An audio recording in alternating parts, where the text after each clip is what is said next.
Hello and welcome everyone to the House of Komnenos, the greatest Byzantine dynasty, ? I'm very lucky to be joined by Marcus Pechenegs. Hello. Hello, Mr. Majesty, and hello, chat. Lovely to be here for, as you said prior to us going live, my wheelhouse. We covered the subject of Byzantium, at least 2 years ago now, and we finally have the focus on the Komnenoi, so I'm obviously quite excited about this.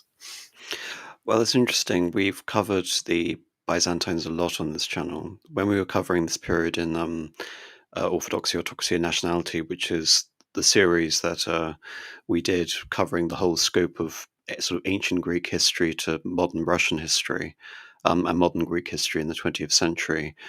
The video where we actually covered the Komnenoi, it was only a 15-minute segment of a video that we did 4 years ago. Other than that, we've just covered them tangentially all over the place. I think we've spent far more time on this channel talking about Manzikert than we have actually about the Komnenian restoration.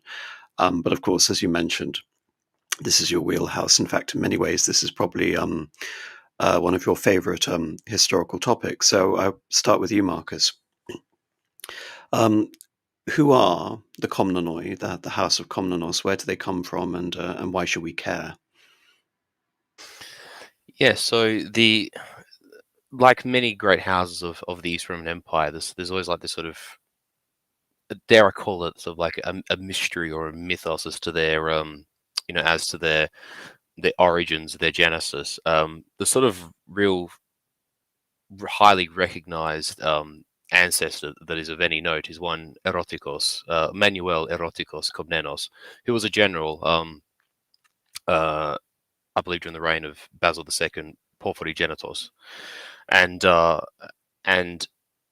although the Komnenoi end up with lands in sort of what we'd consider territorial Paphlagonia, sort of on the border of Paphlagonia, where the province of Paphlagonia sort of touches on the theme of Opsikion, which is sort of, if you're familiar with modern day geography of Anatolia, it's sort of east of what we call Nicomedia, but Iznik, and I think the modern day city of Eregli, which is ancient Heraclea Pontica, sort of east of that, heading up towards Sinope, which is on the north coast of the Black Sea of Anatolia, and the Komnenoi end up with lands there. There's actually, funnily enough, the entity known as Kastamonu is essentially a Turkification of the phrase Castra Komnenoi.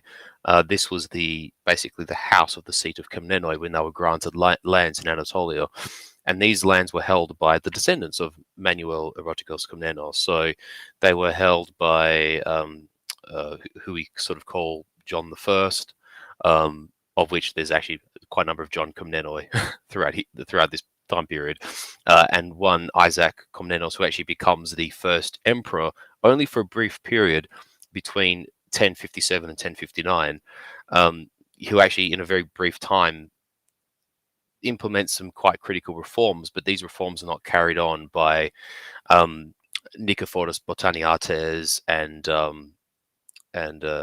his successors sort of leading up to the Manzikert disaster. And so, I mean, we obviously talk into it in a bit more detail, but Alexios is the you might say rising star of the family, who is himself you might say a noble of some note, not quite minor but not quite major. I mean, at this point in time, arguably the Botaniates family, one could say that the Phokoi are waning, as are the Bardas family, but they're still very, very large landholders in Anatolia, have very extensive estates, and still carry considerable loyalty within the army. At this point, the Dukoi, the family of Ducas, are essentially one could argue, one of the most powerful families in Constantinople at this time, and actually remains so right up until the last sort of almost century of the empire's life, sort of leading to the fall in 1453. And the family of Dalasena, obviously of great prominence as well. And so, and also true for a number of other families too. There's several of them. The family of Macrambolites, Melisenos. There's several of them that sort of coexist at this time, and so Alexios finds himself, sort of in this very tumultuous time period whereby you sort of have this zenith that is carried through from just before Nicephorus II Phocas, and his reconquest of Crete and the eastern provinces, this high watermark under Basil II, and then this sort of waning of Byzantine power and internal entropy that leads to Manzikert, and the complete erosion of the eastern frontier and the almost total loss of Anatolia within 2 decades. This is where Alexios finds himself, as a young landholding moderate noble, and who would become a general at this time. So thank you for that. Just to emphasize again, when we talk about sort of Byzantine dynasties, I mean, it's it's rather nebulous in a way to even talk about dynasties. In many ways, do you think it's fair to say they can be considered to be post hoc historiographical appellations, almost as ways as demarcating various points in Byzantine history? Because when we're talking about 1,000 years of history, dividing things up like the Julio-Claudian dynasty and the first sort of Roman imperial dynasty, all the way talking about even Edward Gibbon's the Five Good Emperors, which some people have tried to call the Neva Antonine dynasty, and then all the way up to the Macedonian dynasty, which you mentioned with Basil II, the Bulgar slayer, even up to the Komnenoi. I think what is interesting is about the Komnenoi specifically is that you really have to consider them to be a dynasty, a powerful dynasty, and not just a post hoc historical appellation. I mean, even in the examples that you mentioned, Nicephorus II wasn't a member of the Macedonian dynasty, and yet he still features within that time frame that we call like the Macedonian period within the Eastern Roman Empire, or the Byzantine Empire. Correct. It's also important to note in terms of things that we consider ubiquitous with monarchy, like primogeniture. Primogeniture was never a firmly established principle within monarchical succession within the empire. It was still senatorial approval, the approval of the ecumenical patriarch in Constantinople, and in most pivotally, you can say of all, the consent of the army. But what was considered, you can say, significant in terms of being able to bolster the legitimacy of a particular candidate. You mentioned Isaac Komnenos. Alexios was his nephew. But with Alexios, with his son John, with his son Manuel, and with Manuel's son Alexius II, they are all porphyriogenitos, which means born to the purple. So you have this rare instance in Roman and Byzantine history where you have emperor after emperor after emperor who was born to the purple, thereby having that legitimacy which carries more currency in the Roman Empire and the Byzantine Empire than simple, strict primogeniture. And yet we're also talking about long reigns as well, 37 years, 25 years, up until we get to Alexius II and Andronicos, where everything begins to slowly unravel. So I think that's, again, something important to consider, is that we're really talking about the advent of a dynasty. And just compare that with what came before. When Basil II died in, I believe it was 1025, from 1025 up until the ascent of Alexios in 1081, there were 13 emperors, and in the following 100 years, there were only 3. Just to talk about the instability and the political fragility, the cycling in all these various emperors from various competing dynasties.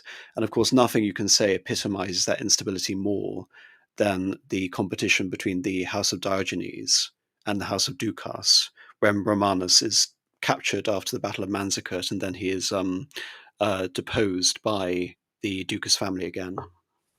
After being abandoned on the field by the son of the patriarch of the Ducos family. And so I guess the question is, how did because when we talk about the Komnenoi, on the one hand, I've emphasized the whole notion of them being a dynasty, which is far more recognizable than comparable families that we ascribe the notion of dynasty as a historiographical appellation.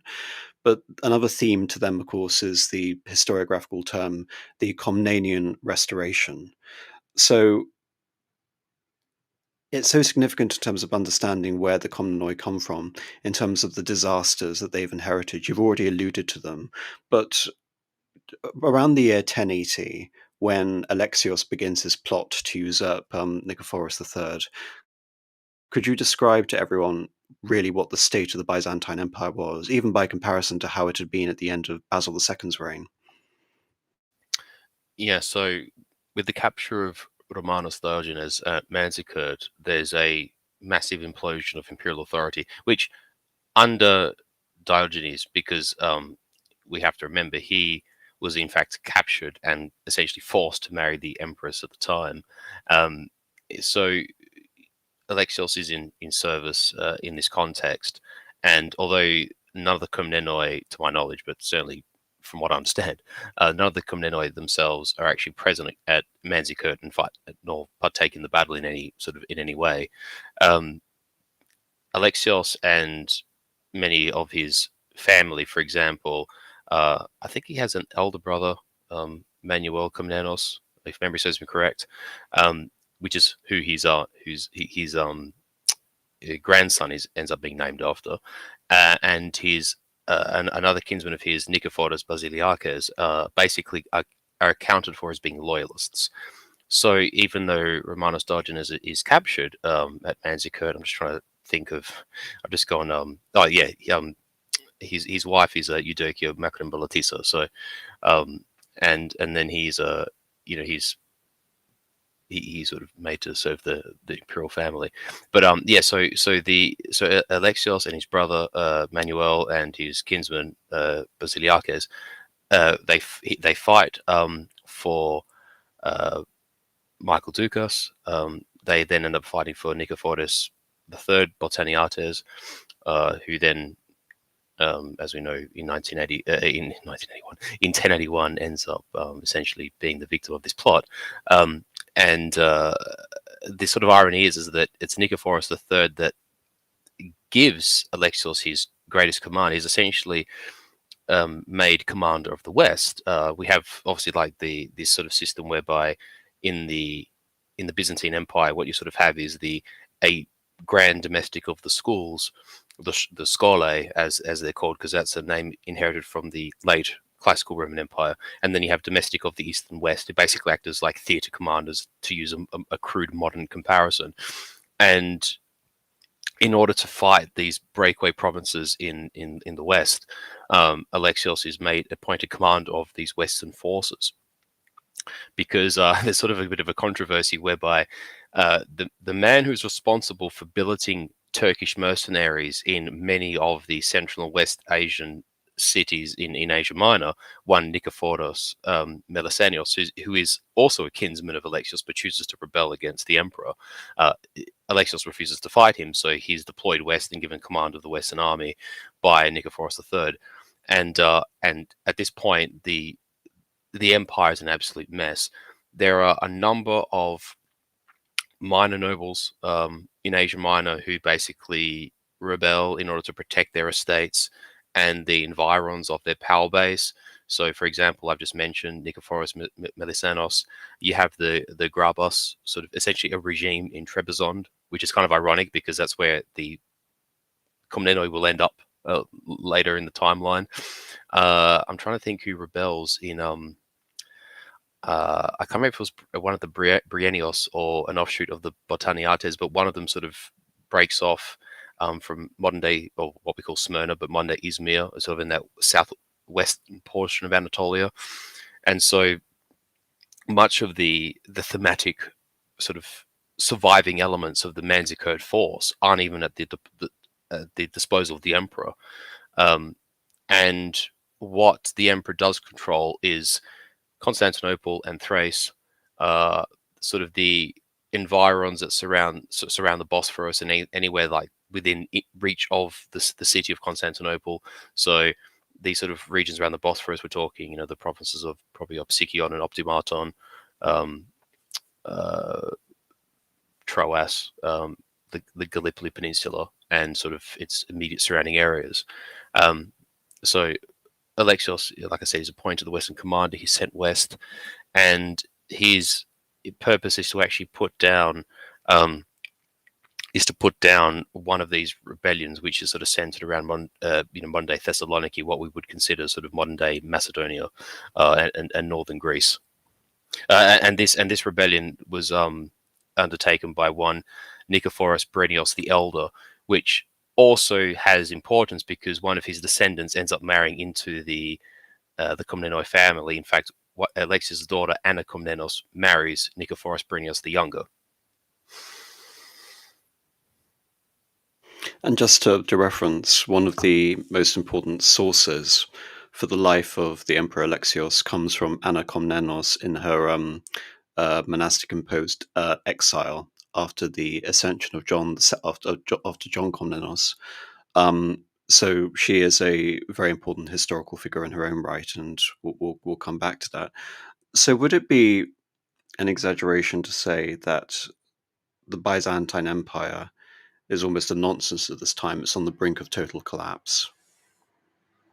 In some ways, it was kind of, how can I put this, like almost a precursor and a portent to the events of 1204, except that the splinter kingdoms weren't, or the splinter entities weren't formalized in the same way. And also there wasn't a loss of Constantinople, which sort of forced that fracture, as would occur in 1204. But what you did have is definitely a complete fragmentation of large parts of the empire, a breakdown of its administration in the provinces, certainly in Anatolia, and a almost total loss of which up to that point had been the, how can I put this, like the nexus of Byzantine political, military, and economic power, which was Anatolia. And the thing is that sort of Manzikert itself wasn't actually quite the great disaster, which it was. It to a point was when the say the Byzantines of 2 centuries later or a century later would write about it. Say for example, Nikitas Koniates writing in the aftermath of 1204. These kind of people would sort of cite battles such as Myriokephalon, which we'll get to, and Manzikert as being like these, calamitous disasters in which, the Byzantines received body blows they never recovered from, which is kind of not true. But what it in fact was, or at least to sort of my assessment and the assessment of a great many others who study this field, is that it's a hinge point. It's sort of this sort of sliding doors moment in Byzantine history where, or East Roman history, where this event leads to a number of other sort of subsequent events, and sort of each of those events in turn lead to other ramifications, which sort of then lead to a very tragic conclusion for the East Roman Empire and eventually, the culture and the sort of the ethnos of the sort of Greco-Romaeoi people of Anatolia and the sort of Near East, as we have since been witness to in history. Suffice to say that in the case of Manzikert specifically, half the army didn't even fight the battle,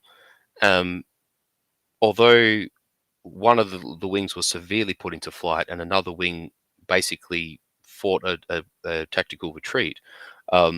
Only really the vanguard that fought alongside the emperor, after having pushed back the force of Alp-Arslan, was sort of eventually counterattacked and encircled and defeated / captured and killed. The reserves never under Ducas never entered I think it was Andronicos Ducas never entered the field, and in fact withdraw. So basically half of the army that fought, or rather I'm trying to think of how to phrase this, the half of the army which fought the Turks at the Seljuks at Manzikert, half of that army at the very least survives the battle. So these units aren't massacred in the same way that, say, a large part of the East Roman army is destroyed at Adrianople under Valens, for instance. It's not that kind of a disaster. It's not Varus losing 3 legions in Germania, for instance. It's not a defeat of that immense gravity. But what wounds the empire, and where probably the contemporaries of, say, even Alexios and John II, etc., probably weren't terribly alarmed, even though there was an extensive loss of territory, they probably didn't think what has happened in our reality would have taken place, whereby you have a complete displacement of the Greeks by another people's another force. And what Manzikert does do, and with the collapse of the frontier and all this fracturing in the east and this sort of infighting amongst would be generals and would be emperors and what have you, is the complete disintegration of the frontier and the massive inflow of Turkish tribes arriving basically through the what you could call like the sub-Caspian routes through Persia, through sort of modern day what you call Tabaristan, and through the gates of the Caucasus, and into eastern Anatolia. And although the process of Turkification is long and extensive, and even up until probably you could say the 14th century, large tracts of Anatolia were likely still Orthodox and Greek speaking. It's only really probably once you enter the latter part of the 14th century into the 15th century that sort of demographic shift does actually take a very decisive shift in towards what we understand to be Turkish today. But those events have their genesis in Manzikert, and yeah, there's just no way that the contemporaries of that time could have realized that such a disaster was to befall them. Well, I mean, is essentially you can say from 1071, because as you mentioned, Manzikert wasn't the disaster in itself; it's simply the forerunner and the effects of it that really damaged, you can say, irrevocably the whole basis of Byzantine power in Asia Minor or Anatolia. Um, that can really be ascribed to the incompetence of the Byzantine court, in particular the successor of Romanos, Michael Dukos, who seemed to have no interest in reasserting control in that particular region. If anything, what's remarkable is that I think you mentioned on a previous stream how one of the consequences, the unforeseen consequences of Manzikert, is that in the preceding decades, during the reigns of Zoe and Constantine the Ninth, many of the garrisons in the eastern cities had actually been replaced by Turkish immigrants. Yeah, I mentioned I The mentioned just before, it was Nikephoros Melisenos. He was the captain, basically the leader of this mercenary band, and a lot of these cities were garrisoned by those troops. Exactly, but you remember that from the old stream, exactly. Indeed. And the overall consequence of this is that all of these cities simply open their gates and allow many of the Seljuk princedoms. I mean, you should mention this is we're not even talking about a concerted imperial progression of the Turks of a united Seljuk empire into Anatolia. We're simply talking about adventurers and warring bands of Turks carving out their own kingdoms in Anatolia as well, Such as which eventually Jakubay and becomes Smyrna, for instance. Yeah. which eventually becomes the impetus for the Seljuk Sultanate of Rum. What I actually think is rather remarkable about this is that in previous eras in the Byzantine Empire, especially during the reign of the early Macedonians, so Leo the Wise and Constantine Porphyrogenitos, so much of the Byzantine Empire had been predicated not on its success as a military or even as a administrative state, but in terms of being able to exert soft power and to culturally colonize various empires around it. Perhaps the most successful of all of these endeavors were the effects of Byzantine soft power on the court of Simeon of Bulgaria and later of Vladimir the Great in the Russia. And I think the effect of having all of these local sort of Turkish brigand states in Anatolia, I think it creates this false assumption relying on the preeminence of Byzantine soft power that we can simply create tributary states. We can create vassal states out of all of these Seljuk princes. And so it seems to be, you could say, the overconfidence of, or you could say, the bizarre lack of concern regarding this, regarding the whole nature of, well, we can simply subordinate these princes and we can rule indirectly through them, which in many ways seems to be the impetus for normalizing the state of affairs where the Seljuks have come to dominate so much of Anatolia, especially during that period. Indeed, what I find remarkable is that something that I mentioned to you before coming on stream is this question which pervades so much of the Komnenoi period, which is who is the greatest enemy of Byzantium or Constantinople? Are they the heretics, i.e., focusing on Catholic Latins, Franks in the West, or are they heathens, i.e., focusing on the Turks and the Muslims in the East? One of Alexios's first military engagements, because he becomes emperor when he's very young, is not to engage the Turks, but it's actually to engage one Russell Balliol, who is this Norman adventurer around the old province of Galatia in the center, Mm. and Galatia, Yeah, and just east of Paphlagonia. just Mm. east of Paphlagonia. And it seems that the Byzantines are more concerned with enlisting the support of local Seljuks to fight Russell de Balliol than they are in terms of being able to turn back this whole wave of Turkish polities popping up all over Anatolia, such as that concern. And of course, you mentioned Alexios being made um, uh, supreme commander of the West.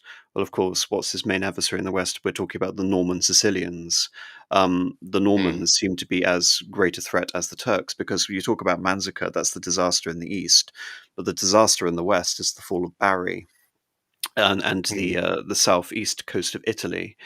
Italy, just for a point of reference for people who don't know, Italy was reconquered by the Byzantine Empire during the reign of Justinian. It was then assaulted by various invasion forces, most successfully the Langobards, and later it was consolidated under the Carolingians, the Franks. But nevertheless, the Byzantines have been able to hold on to a territory in the north known as the Exarchate of Ravenna, around the old imperial western capital, and invariably they also controlled the city of Rome itself, which meant that the papal schism wasn't really possible in, say, for example, the 7th and the early 8th centuries. And they also controlled the captaincy of Italy in the south, which is Sicily and southern Italy. Sicily was eventually lost to the Arabs, and the The remainder of Almovid dynasty. Mm. southern Sicily was lost to the sons of Tancred de Hauteville, Hmm. most notably Robert Guiscard. And Robert was able to carve out a series of dukedoms in the south that would later coalesce into the Kingdom of Sicily, one of the most formidable of all of the early sort of medieval states. So, from the point of view of someone like, And just, yeah, sorry, just as a footnote, and arguably one of the most successful Norman kingdoms, for a time. You know, you got to think everyone thinks of Norman England, but I mean the Norman kingdom of southern Italy, of Sicily, of Naples, was itself a very successful and powerful kingdom of its day.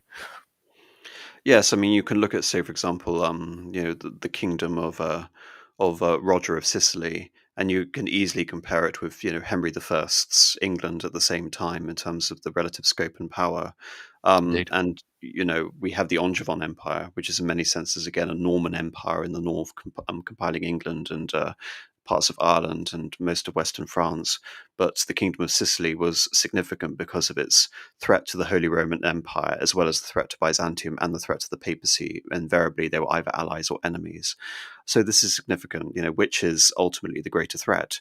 And this actually comes to, why did Alexios in 1081 decide that, given the empire was essentially at death's door, it seemed that despite the fact that you have all these revolts that haven't formally seceded from the empire, as you say, nevertheless the Seljuks have come to dominate the east. The Serbians begin to assert their own independence. You have Pechenegs raids in the north, and now you have the ascendancy of this new Norman kingdom coming out of the Hautevilles. Why did Alexius decide to depose Nicephorus and assume control of this disastrous situation, i.e., to become emperor at the worst possible time for Byzantium? Yes, indeed. And one might say one of those sort of instances in history where, in the darkest hour, cometh the man, as one might say. And Alexios certainly was that. And the thing is that it is very easy to cast aspersions over uh, Alexios' position and the decisions he made, but quite frankly, he's almost a bit of a, pardon the crudeness of how I describe this, but sort of a mini Aurelian, um, where you sort of think to yourself, how many emperors in Aurelian's position could have, held the line and clawed things back at the very precipice of the worst moment of the third century for, the classical Roman Empire of antiquity, of old imperial Rome. Alexios is kind of that inflection point as well, and you think a weaker, more timid, less capable emperor would have probably failed in that same position, and we probably would have had a disintegration of what we call the Byzantine Empire. much sooner, or else things could have just evolved in a very, very different way. And this is the interesting thing. You sort of mentioned uh, him being commander of the West, and then him having his very fraught campaign against the Normans. And it's kind of interesting how the Battle of Calavre, which is the battle he fights against Nicephorus the Elder, whilst he's still a general, um, and it being a very close and hard fought victory for the imperial forces which he leads. At that time, he's obviously fighting for Nicephorus Botaniates. But then, with him becoming emperor, like you say, with the exception of having to contain Roussel de Balliol, his main threat is west, and there is a very sizable and powerful invasion which is launched by the Normans. And it arguably could have been turned back at Dyrrachium, call it what you wish, modern day Durrës in Albania. Again, in a relatively close fought siege/battle.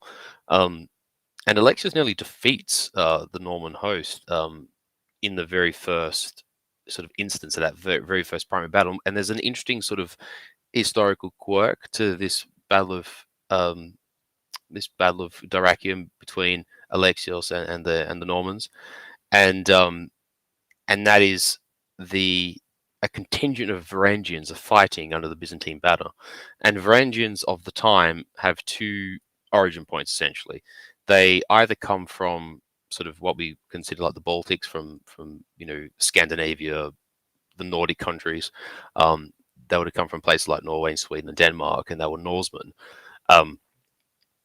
Then the other contingent were sort of essentially refugees and evacuees from Anglo-Saxon England, which is sort of why at this point in time you sort of have different contingents of the Varangian Guard sort of being retroactively considered, Norse Varangian or Viking Varangian, and then sort of Anglo Varangian.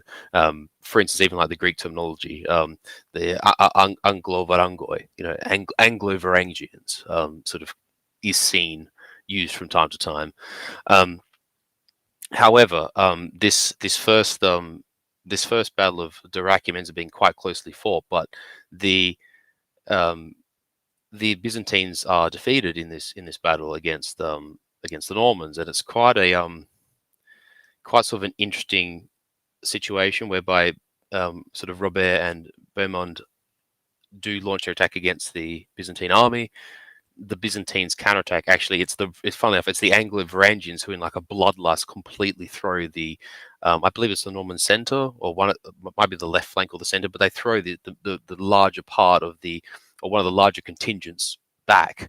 But then, contrary to Byzantine military doctrine, which is outlined in the Strategicon and the Tacticia, they sort of charge headlong, and they sort of abandon their flanking forces and go for you might say the jugular of the Normans. But I can't remember if it was the wife of Beaumont or Robert, but one of their wives basically like shamed the Norman knights into turning back around and counterattacking. Anyway, they actually put the Varangians into flight after again another hard fought sort of secondary battle. And then they hold themselves up, I believe it's the Church of St. Michael, I think, which is just like this little monastery on a hillside, and the Normans just burn it down with the Varangians inside. And I believe Anna Komnena cites this in her work, in the Alexiad, where in order to stem the tide of the battle, which is turning against the Byzantines, Alexios is actually fighting in the front line. He commits his bodyguard, the royal hetairoi, the royal bodyguards, and he's covered in blood. And he's killing men left, right, and centre, and he's being wounded himself.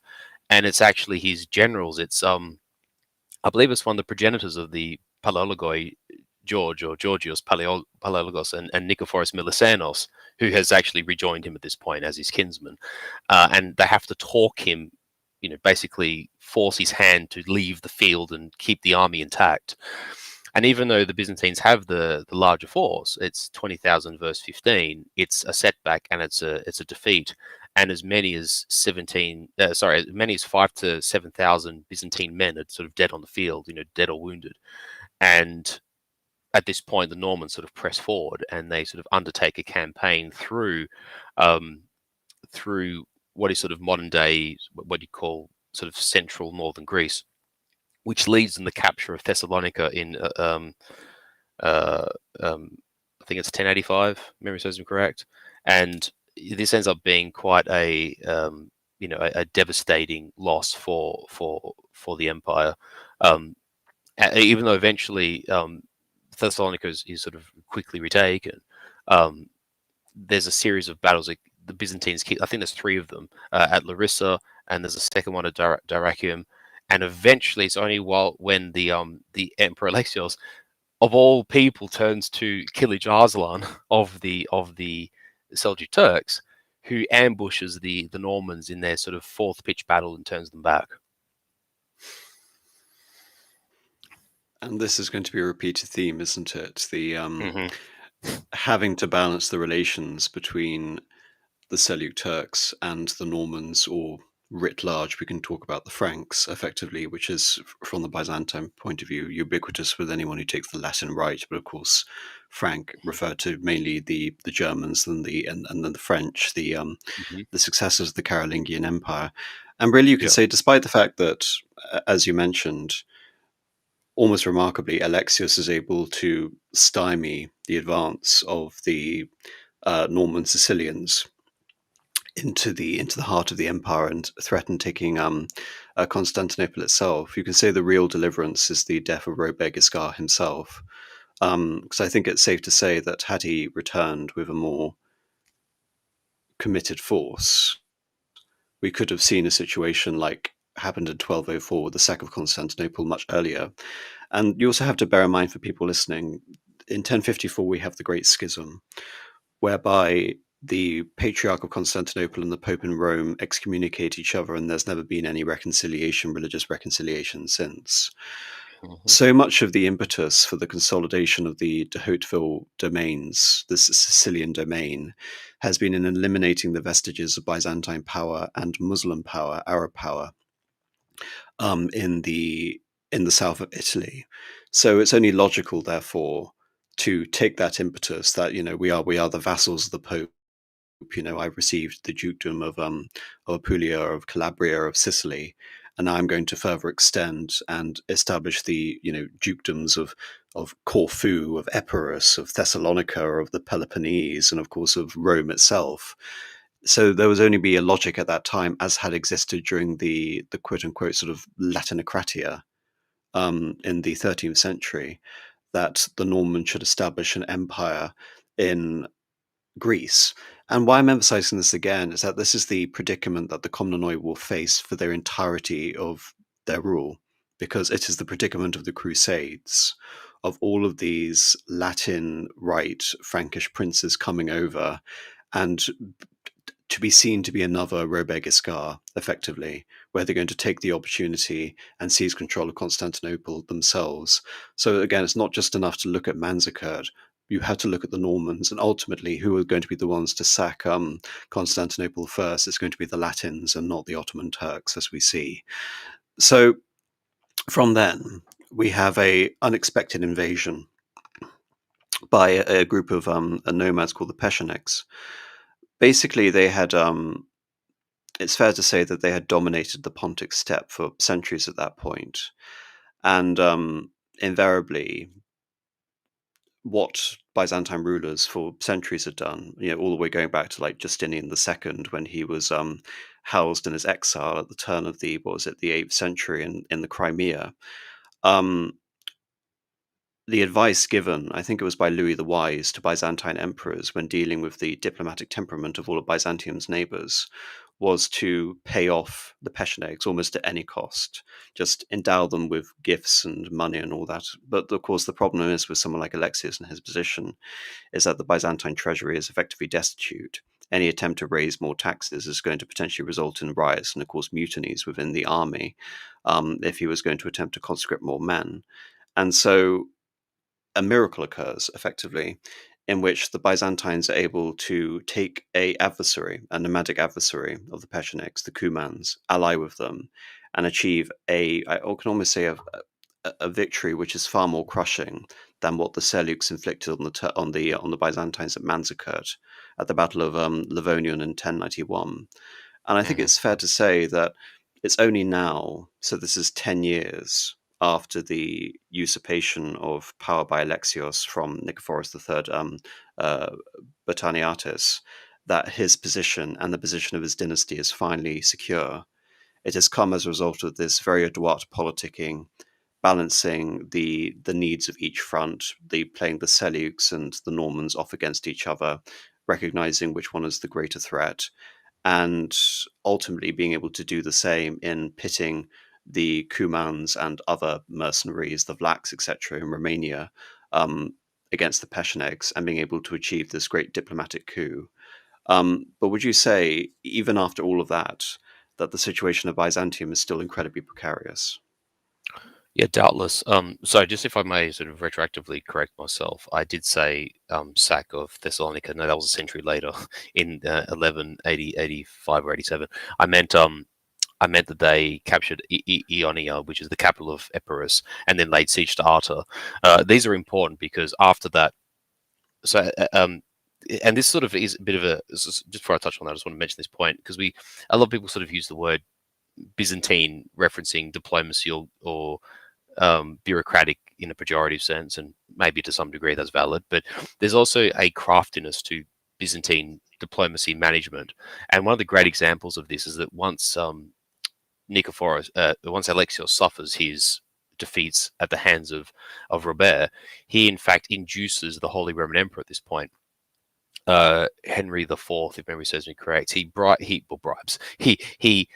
induces him with I think 350 or 360,000 golden pieces to attack the Normans in Italy with as a ground invasion from the north, and so the Guiscard is essentially forced to focus on his defenses on his domains back in Italy, and so he withdraws with the majority of the army and the majority of his knights, leaving a token force under the command of his son Beaumont. To which point Beaumont attempts to go on the offensive with a relatively small force, tries to take Larissa, and Larissa's held by a real Alexios loyalist. His name escapes me for the moment. But anyway, Leo Cephalus, I think. Yeah, Leo Cephalus, who'd been like a veteran who'd fought alongside Alexius since he was, prior to him being emperor. And at this point in time, this is where Alexios induces the Turks, or somehow coerces Kilij Arslan to provide him with a few thousand Turkish mercenaries, I think 6 or 7 or so, and then they sort of ambush Beaumont's forces. And at the same time, whilst he's induced the Holy Roman Emperor of Germany, or the HRE, to attack the Normans in their domains in Italy, at the same time he has sent agents into Beaumont's camp to sow discontent. So he's kind of weakening the Normans at home and weakening them in their camp. And Alexios is actually showing himself to be a very shrewd leader who sort of pulls on the various strings of diplomacy and espionage and all these elements, not just himself being a successful general, which he in fact was and would continue to prove himself to be in the future. And so at this point, after the failure of the capture of Larissa and the loss of all the territory that they had captured, Ioannina, Arta, these other places, eventually Dyrrhachium itself, Beaumont sails home.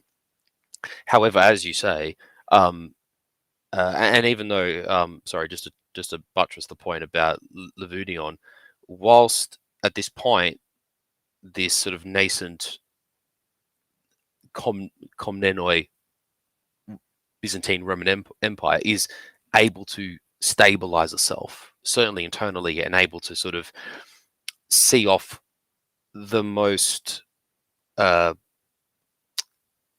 can I put this, like hazardous invasion of its sort of European territorial homeland. At this point, Asia Minor is still a mess. The Gabras are holding Pontus, around the environs around Trebizond. At this point, I think all but Nicomedia and has fallen in the sort of Western Anatolia and in the central part of Anatolia. Basically, they've lost all of their territory, maybe with the exception of a few very coastal places. Begaia, maybe Kazikias. I think there might be a few others, but for the most part, the entire Anatolian hinterland, the control of it is lost to the Turkoman tribesmen and the Seljuks, who have essentially taken over the Anatolian countryside.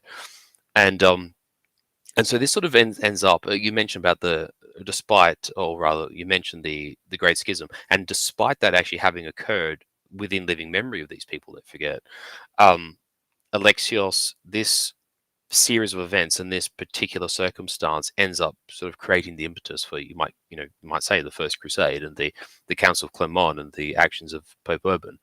Because even though the victory at Lavinion was a very decisive victory, and um, the Pechenegs were crushed by Alexios, and I think he recruits the Cumans to fight alongside him, and the Byzantines are comprised of Greek troops and Frankish mercenaries, as often is the case. Um, but the Pechenegs, this is one of two battles which basically destroys them as a sort of a political military entity in and around the sort of Danubian basin.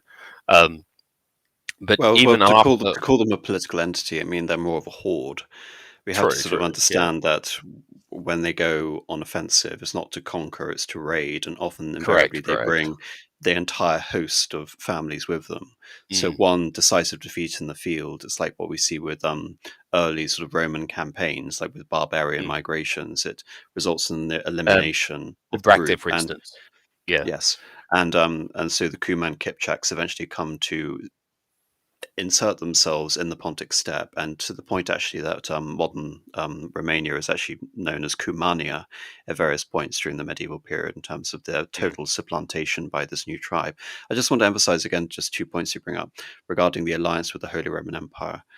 Isn't it again a testament to you mentioned Byzantium, and almost you were referencing the commonly held pejorative, but mhm. Byzantine is the whole nature of diplomacy, because in many ways the Byzantines invented diplomacy in terms of the way we understand it, with bribes, with espionage, with proper diplomatic missions, with the use of soft power. All of these things were mastered by the Byzantines, and of course, the pragmatism of someone like an Alexios is in coming to an understanding with the Holy Roman Emperor, who, it should be mentioned, the Byzantines considered to be a usurper of all that imperial power and uh, auctoritas, which is intrinsic in Constantinople, not in the West. That's a usurpation. It's a papal contrivance, effectively, is how the Byzantines see it. And in terms of like trying to form a whole basis of Byzantium, really you can point to someone like Leo the Isaurian, but really you can say it's the coronation of Charlemagne, which others the Eastern Romans and makes them Byzantine, at least in terms of the Western mindset, or Greekoi, lack of a better word, even though they prefer the appellation of Romaioi. So it's very interesting again that the adroitness of the Komnenoi enables them to see that we can ally with what would essentially be, from an ideological point of view, an existential enemy in terms of the emperor, in order to deal with this common threat to us all, which is the new Norman insurgency in Sicily.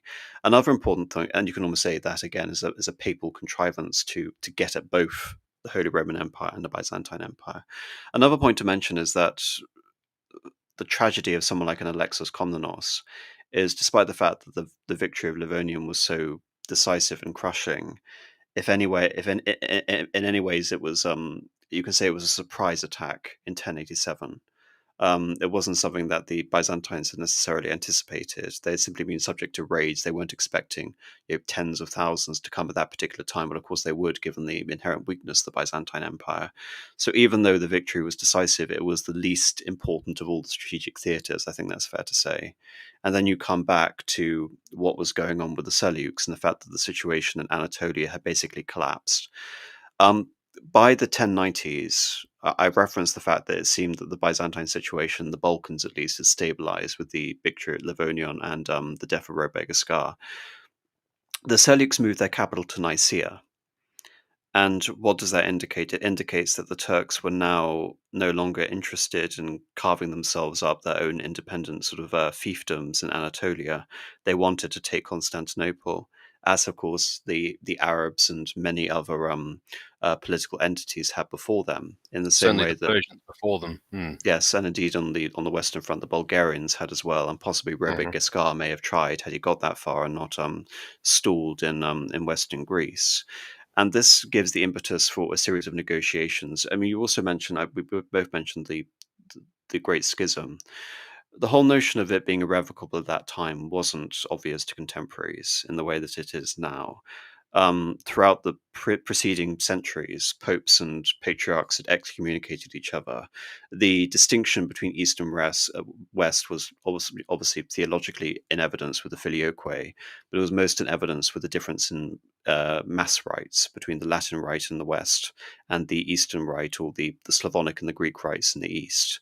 That you can say is the main point of cultural and political distinction between them. These things had existed for centuries before the Great Schism, so it wasn't obvious to someone like an Alexios that that couldn't be resolved during his lifetime. But nevertheless, again, being the adroit statesman that he is, he embarks on a diplomatic charm offensive with the papacy, realizing that he himself doesn't have the power to completely undo the effects post Manzikert, which is the overrunning of Anatolia by the Seljuk Turks. And bizarrely, to no one's expectation, the Pope at that time, Urban II, runs with it, and what was essentially seen as a Latin relief force to take over places like northwestern Anatolia back from the Turks and eliminate the direct threat to Constantinople, evolves into the Crusades, whereby Urban II has taken this as an impetus not just to help the Byzantine Empire, but to restore the lands of all the pilgrimage sites in the Levant. He doesn't simply look at the Seljuks, but he looks at, say, for example, the injustices of the Fatimids, and later the Turks ruling over Jerusalem at that time. And so this, which was originally a call to help from Alexios to appeal to a Western army, assumes a life of its own, which, if anything, was as threatening as Robespierre ever was, because that religious distinction between East and West is there. And all of a sudden, you have hundreds of thousands, literally in excess of 100,000 men from the West, led by incredibly powerful rulers, coming over and wanting effectively to shape the balance of power in the region beyond the scope of what was possible with essentially what was a compilation of Byzantine mercenary armies at that time. It was far beyond what the emperor could have ever expected, the whole basis of the First Crusade. And again, it's a testament to his diplomatic prowess that he was able to manage it in a way which didn't result in, you can say, the partition of the Byzantine Empire at that time, which, as we've referenced many times, was effectively in its death throes. It was incredibly weak. The first attempt is a complete joke. You have Peter the Hermit's People's Crusade, which is just a mob. It's not a trained Walter the Penniless. yes, and and they unexpectedly they get massacred by Kilish Arslan at the Battle of Kivatot. But nevertheless, all of a sudden, now that the People's Crusade has failed, we have the Prince's Crusade, and it comes in 4 waves. However, who is leading one of these waves? It is one Bohemond, Bohemond, who was the son of Robert Guiscard. And the Byzantines rightly believe that this man is harboring great sort of aspirations of conquering the empire or carving out territory for himself, and they're correct in this regard. Also with his son in tandem as well, Tancred. Indeed.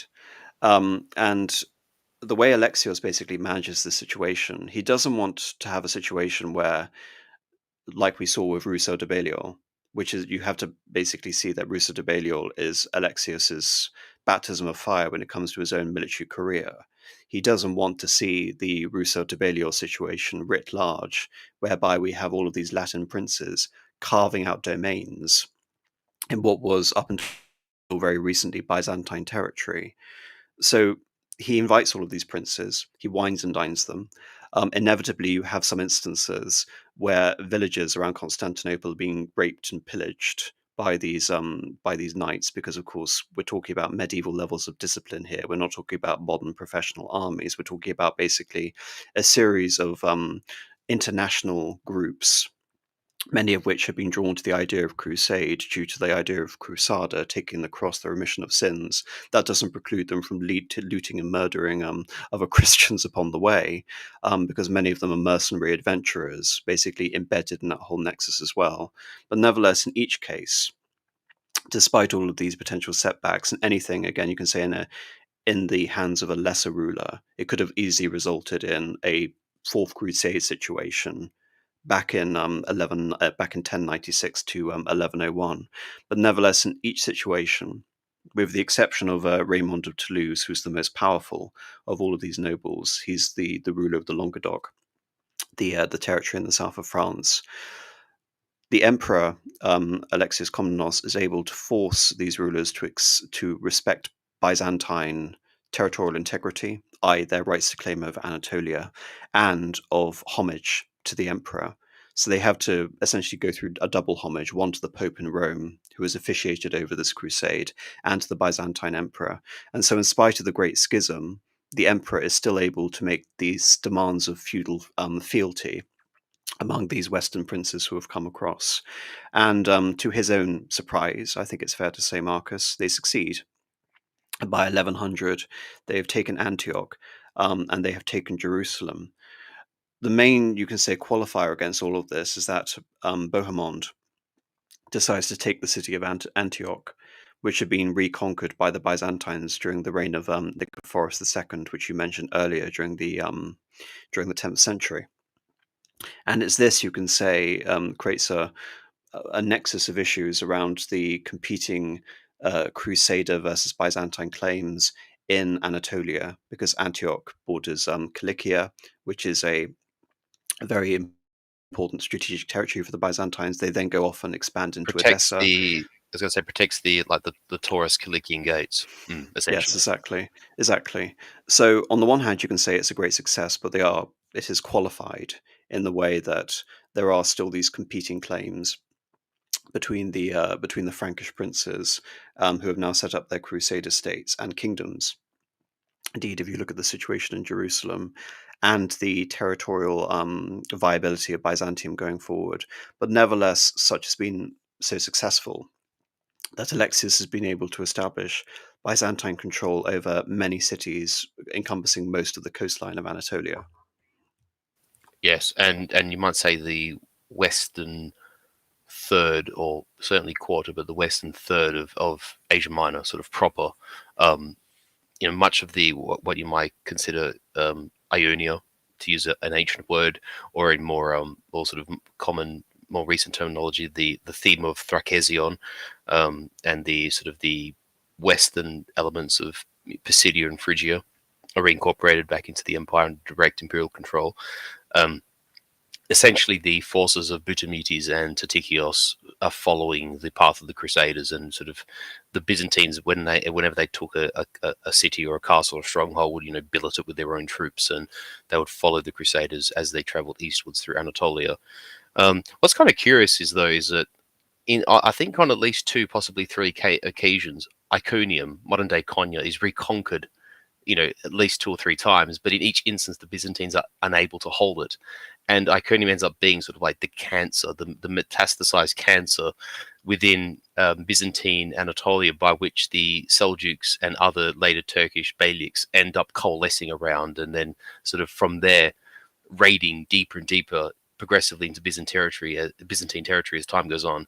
But we're getting a little beyond the Komnenoi stream for that, in terms of its later consequences. But suffice to say that from the dire predicament they found themselves in following the defeat of both the Pechenegs and the Normans in Greece, the aftermath of the First Crusade, really they couldn't have expected for a much better result. But like as you say, with qualifiers, and you mentioned Antioch as well, and the fact that the house of de Hauteville, or rather, sort of one of its adventures, sort of ends up being a bit of a cadet branch in essence. But they establish what we call the Principality of Antioch, because you have these sort of end up, what you could consider them as being minor powers in the east. The Principality of Antioch, the County of Tripoli, and we also have, and there's a bit of a repeat of the Antioch problem. Is you have the County of, County of Edessa, because Edessa at one point in time, although technically it was captured a couple times, I think under both Basil II and Nicephorus II, it wasn't actually technically reconquered or reincorporated into the empire under the theme system. It was basically held by, it was sort of like a vassal state that was still controlled by ostensibly an Arab sort of warlord of sorts. But the Crusaders do set up a county of Edessa, which for a time also incorporates Melitene, which was a city the Byzantines did reconquer during this sort of recovery period. I believe under John Corcus, I think, recaptured Melitene during the 10th century. And so you have like a repeat of these sort of grey areas between what is technically a Byzantine claim of Anatolia and what is not. Well, by Antioch that creates a great extension, big precedent of it. I mean, you can say there's a bit of cynicism here because the Byzantines can rightly claim to have control over everything Mm, from Jerusalem to Egypt to North Africa to mm. Sicily to Rome itself to Ravenna to Armenia. To Hadrian's So, Wall, you know? Hadrian's Wall. So Yeah. it simply is a matter of legalistic interpretation. I think the Byzantines, again, to complement them, they were adroit enough to realize what was realistic and what they could essentially get away Mm, with in terms of being able to retrocede certain territories back to Byzantine control from the Crusades. But with the exception of Antioch, it seemed that the Crusades, by and large, didn't repeat what had happened with Roussel de Baliol, which I think is mhm. Alexius's Correct. first concern. He wasn't His biggest concerned fear, with you might say, he was yeah. yes, he wasn't concerned with the Outram estates, Outremer beyond the sea, the Frenchified states in the Levant, because it was very useful in a way having them there because they were way beyond Byzantine supply lines, and they were themselves buttressed by cities like Amalfi and Pisa, and Genoa and Venice, and thereby the The Byzantines Italian basic maritime republics, yeah. yes, effectively they acted as a major diversion away from Mhm, Anatolia for the Muslims, and so the Byzantines themselves could focus on the restoration of Anatolia itself, which was within the purview of their supply lines. But as we've mentioned before the Battle of Manzikert, it was the heartland of the Byzantine Empire, given the fact that following the deconstruction of the limes during the reign of Justinian, the Balkans itself had actually been outside of Constantinople, incredibly mhm. unstable. And you wanted to talk about the Battle of Philomelion just before the end of Mm. Alexius's reign. Yeah, so, I mean, we're sort of jumping forward a little bit, but what you sort of have is this, and this is a policy that is later carried forward with great success under John II. But at this point in time, I sort of mentioned how uh, and the thing is too with the Byzantines with the theme system, sometimes these province names do sort of overlap. So, for example, Bithynia and um, I think it's Opsikion are basically like the same area. They sort of exist around um, the that sort of part of Anatolia. It's like directly south of Constantinople, like across the sea and southwards. Um, and uh, and yeah, so you sort of have to sometimes keep that in mind. Chaldea Pontus is more or less the same place, etc., etc. But suffice to say, these cities throughout parts of Paphlagonia, parts of Bithynia, through Optimaton and Opsikion, what we would consider sort of Roman era Phrygia, and sort of into Pisidia, into Lycia, Caria. These um, these territories are sort of, like I said, taken and billeted, sort of reincorporating the empire and sort of essentially refortified places such as Dorylaeon and Kotiaeon. I've mentioned the Castra Komnena before, Bithynion, which is what Bithynia is named after, the city. Um, they do take, but then lose Iconium. Trying to think of others. Uh, Laodicea, Barras, there's a whole bunch of them, right? But eventually, the Byzantines sort of it gets to the point where they just can't hold the territory on the sort of as they progress along the sort of Anatolian plateau, as they get further and further from Constantinople, and they just don't have the spare troops to build the cities. They do struggle to hold on to sort of territory beyond the ones that I've just mentioned, and so in a bit of a, I don't know if you'd call it necessarily a compromise solution, but um, in trying to think what year it was. Yeah, there you go. So I was thinking 113, but 116. Um, Alexios, and at this point, because it's sort of hard to know with emperors and people of note, like when. When do they know that they're ailing, or when do their commentators say that they're sort of ailing or terminally or whatever? At this point, Alexios probably himself doesn't know that he's dying, but people around him realize that he's ailing. And this is probably the last sort of great act in terms of a military exercise that Alexius sort of engages with. Because I mean, let's keep in mind, he does die. He passes away in 1118, so it's sort of 2 years after these events here at Philomelion.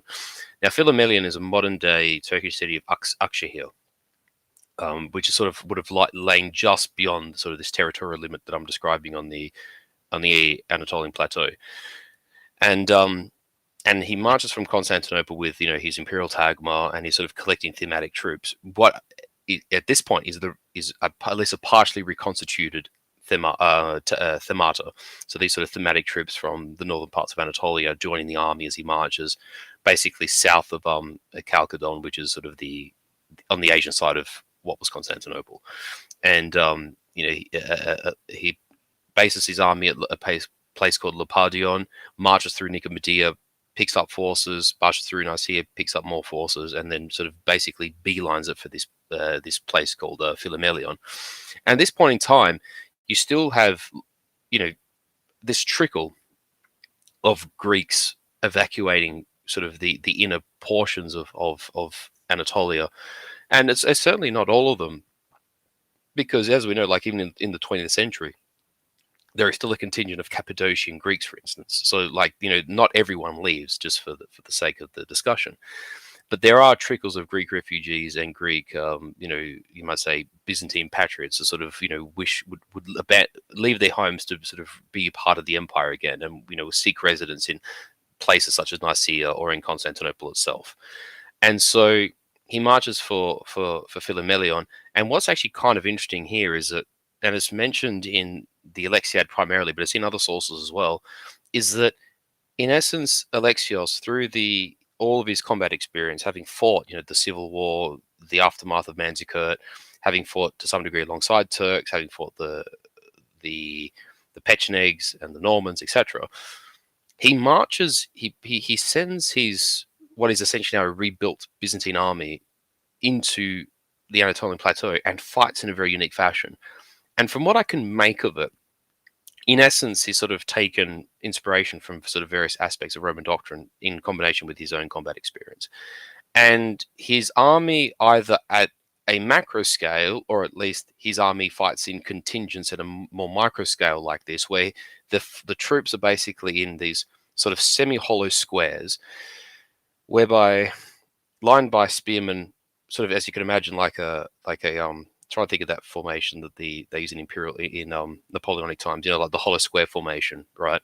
Sort of a semi-hollow square of spearmen with archers in the middle, and then sort of infantry, light and heavy infantry interdispersing between these hollow squares, and then sort of flanked by both light and heavy cavalry with sort of mounted archers in these contingents, and they're sort of march in this sort of staggered formation of mutually supporting hollow squares. And the army itself, from what descriptions demonstrate, itself kind of is in a bit of a hollow square as well. So these sort of contingents sort of, you might say, form a larger box essentially, and they're sort of mutually supporting formations.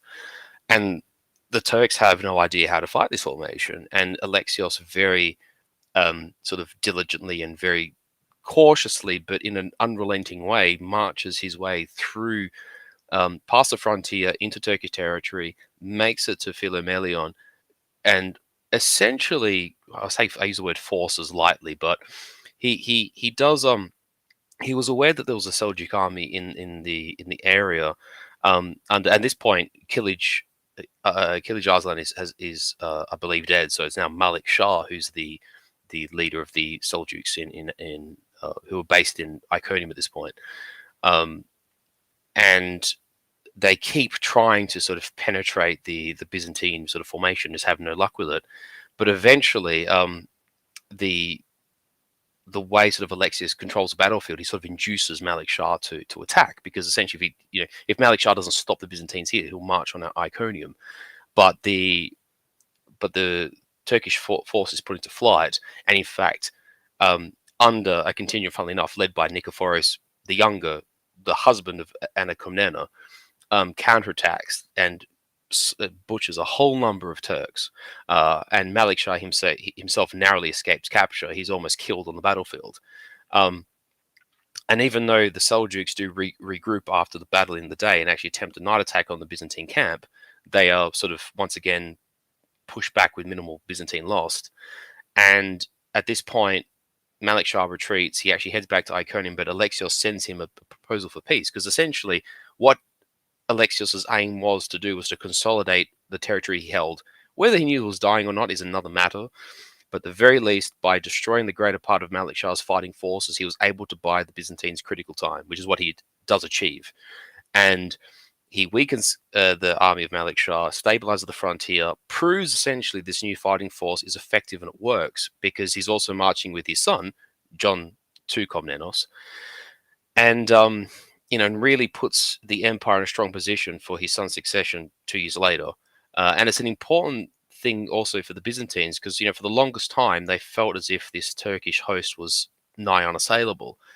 And without actually needing the direct support of the Crusaders, the Byzantines not only defeat the Turks in the field once, but they defeat them several times, and they do succeed in killing a large number of troops and even capturing them. And so this leaves the empire in about as well as how can I put this, an ascendant a situation as would be possible with the resources at Alexios' disposal. And I think, and so when he's encamped at Philomelion and engaging in talks with Malik Shah, a large number of Greek refugees and sort of migrants arrive at the camp and ask to be sort of taken back to imperial territory. And then once Alexios marches back to Byzantine imperial territory, he takes these people with them, and sort of they're, like I said, interdispersed to Constantinople and Nicaea, and they sort of repopulate the countryside elsewhere, particularly in Anatolia. And this sort of serves many purposes. It rebuilds to some degree the economic base, the taxation, and the sort of labor base of the eastern themata, the eastern provinces of the empire in Anatolia. It also, like I said, it reduces the frequency and the severity of Turkish attacks, at least for, basically the majority of John II's rule. These Turkish offensive really don't start happening again until Manuel, more or less, which is sort of half a century later, essentially. And he passes away knowing that the empire's in a much greater state than in which he found it. As a very young ruler, in the 1080s. So obviously he passed away in 1118, and we get to John II. So I guess one question I want to ask before we get to the succession of John II is, he was able to rule. Alexios was able to rule for a very long time by Byzantine standards, 37 years, especially given how unstable all the regimes were before he came to power. And so would you say that he has essentially created a new army from the ground up? And moreover, would you say it is a distinctly dynastic army? Well, it still extensively borrows from the army of, if we could call it, the previous era. It fights in a relatively similar way, and the technology is much the muchness, as are the weapons, and basically the ranking systems, and the style of fighting. In the end, the battalions are still referred to as taxiers, and they're still led by kentarkoi, which, if you're sort of into etymology, kentarkos is basically the Greek word centurion, just Hellenized. They're still led by strategos, a general. The kind of units which fight in the army prior to the Komnenoi, you still have sort of, and a lot of the sort of the tagmata units either change or disappear. Like, for instance, the numeroi, which are basically a carryover from the East Roman sort of era, the sort of the era of maybe not quite as far back as Arcadius, but from probably almost Justinian's time and onwards, the numeroi disappear from record. The Varangians are reconstituted with reinforcements from the Viking lands, and there's a continual stream of, obviously, sort of Anglo-Saxon warriors from England who are still sort of leaving the newly established Norman Kingdom of England. But by and large, you still have the Contaratoi and the Scotatoi and these sort of various kind of troops, various types of toxotai, which are archers, hippotoxotai, horse archers. There's a lot of similarity, but definitely you might say there's a refinement in to use again a crude sort of modern term, operations. The actual tactics and the deployment and the manner of fighting changes a lot. Like I mentioned about the hollow squared thing, the thing that Anna talks about in the Alexiad, that's new. And then also, I think there's sort of this sense of self-belief, a bit in the same way, and I've used this comparison to Aurelian before.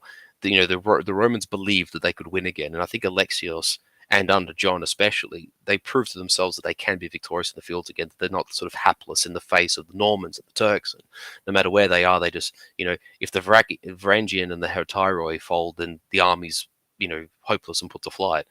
This stops happening, and in fact, they start to demonstrate a very, very, dare I say, like a profound sense of combat and battle of proficiency again, which is demonstrative in sort of eras, say under you know if we look immediately in that proximity, the campaigns eastwards that were conducted by John Corcoras or John Zimisces or Nikephoros Phokas or Basil II, the Byzantines sort of regained this pretty substantive and obvious battlefield proficiency, and can wage and prosecute campaigns within its own periphery with strong degrees of effectiveness. You've mentioned the themata at various times, but essentially the themata became more academic in scope after the 1060s, when essentially the themata that had been created since the 8th century up until the 11th century were essentially Hmm. dissolved with the Seleucid advance. So what would you say is because they still technically exist, even though they don't serve the same functions they did in previous eras, what would you say is the relevance of the Pronoia system, and do you see it almost as a precursor to later Turkish history with the Timurid system? I've actually never thought of it that way, about it being similar to the Timurid system. But what I will say is, again, this could be mistaken. This is just my own perception and interpretation of the matter. That I think that the Pronoia system, see, like you say, you still have the themes existing, or the themata existing on paper, and they still levy taxes from them, and they still provide troops for the army, and you still have, although not to the same strength they once were, you still have localized thematic forces under the command of the local strategos. But they are not as strong as they once were. They're not as numerous as they once were. They're not as self-sustaining as they once were. And these forces, unlike in previous eras, do not, well, they seldom fight under, you might say, a domesticos, a commander, a theatre commander of east or west. They are usually coalesced into the broader imperial army and will fight side by side with the Tagma at all times, usually under the emperor himself or one of his subordinates directly.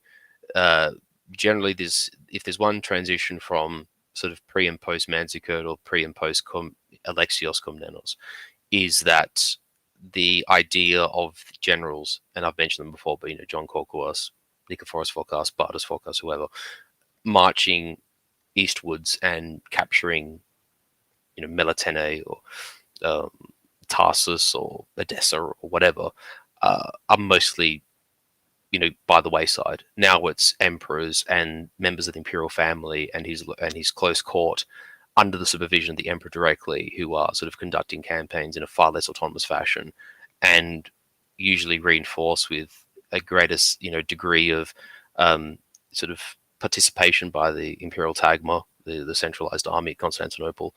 Um, so that's probably one obvious difference. And the other one would be is that there's a greater inconsistency between troops as well, at least from what I can tell. There's a much less uniformity in the army, because more or less, given the defeats at the hands of, well, let's just say the consequences post Manzikert, one, and then two, the loss of several armies. I want to say several. I mean, they weren't completely annihilated, but several heavy defeats at the hand of the Normans in Greece. The Komnen, and this is the thing too, is like, and I hate to use Wikipedia as a reference, but there is a reason why on Wikipedia there is a tab or a site, a page, Komnenian army, because even though it shares a lot in common with its, the army prior to its time, it is its own thing. And Alexios had to adapt an awful lot of things, both bureaucratically and administratively, in order to make his army happen. And I think you're right to say that it's although it isn't a clean break, and it's not, how can I put this? It's not, say, the difference between a pre and a post Marian army. It's not the difference between, say, a pre and a post Heraclius, maybe, um, or pre and post Justinian even. But there is definitely a distinction between the pre and post Komnenian army, and it does deserve to be called it as a distinct force. Certainly, it's an evolution of the Byzantine army. I think that much can be said with confidence. And I guess I go back to my original question, which is to what extent was this a dynastic army? Because you sort of answered it in the sense that the army was far more centralized than had been in previous eras. Generals were more connected to the imperial household by family ties than they ever had been previously. And the Pronoia was essentially a means of ensuring that loyalty and the centrality of the imperial family, because they operated like traditional fiefdoms in the sense that you were all granted land for service. Mm. That's what feudem basically means in terms of its etymology. But it Hmm. retains that centralized feature in the sense that all of these lands revert. They're escated back to the empire upon the death of the holder, or even before then, if the Hmm. holder is seen Mm. to be delinquent in his various They, duties. they were non what do you call it, non-heritable Yes, holdings. they were non-hereditary holdings, and Mm. in that way, the empire does not disintegrate in the way that we see with the Fourth Crusade and the Latinocratia, which is very important to mention. And I mention again the reference to the Temeria system because that was essentially another key feature of it, in that they were non-hereditary holdings based on the idea of military service in terms for land. So, Hmm. and again, in terms of that whole notion being essential in terms of being able to restore the pre-Seleuc invasion balance of power, because you're giving all of these various members of the dynasty a direct investment in terms of being able to Hmm. invest in the land of which they've now been essentially distributed during the scope of their lifetimes, effectively, and how important that is in terms of being able to resettle and pacify and stabilize the provinces which effectively had been overrun only decades before. If I may make one just brief addition, actually, because it just as you mentioned, the Pronoia, something else came to mind, is that, and this is again just me trying to perceive things or put myself in their shoes and extracting a conclusion from it, is that I think, given the experience that he had very early in his life with Riselda Belial and the campaign in Galatia to sort of, extricate or remove this sort of nascent Norman state in the center of Anatolia, and then also seeing that how hard the Normans fought and brought the empire to peril at the very beginning of his reign, and then seeing the enormous success of, forget the People's Crusade, but the Prince's Crusade, led by its various contingents, led by, led by the likes of, we mentioned the Beamon and Tancred, and Robert of Flanders and Robert of Normandy, and Raymond of Toulouse, and so on and so forth.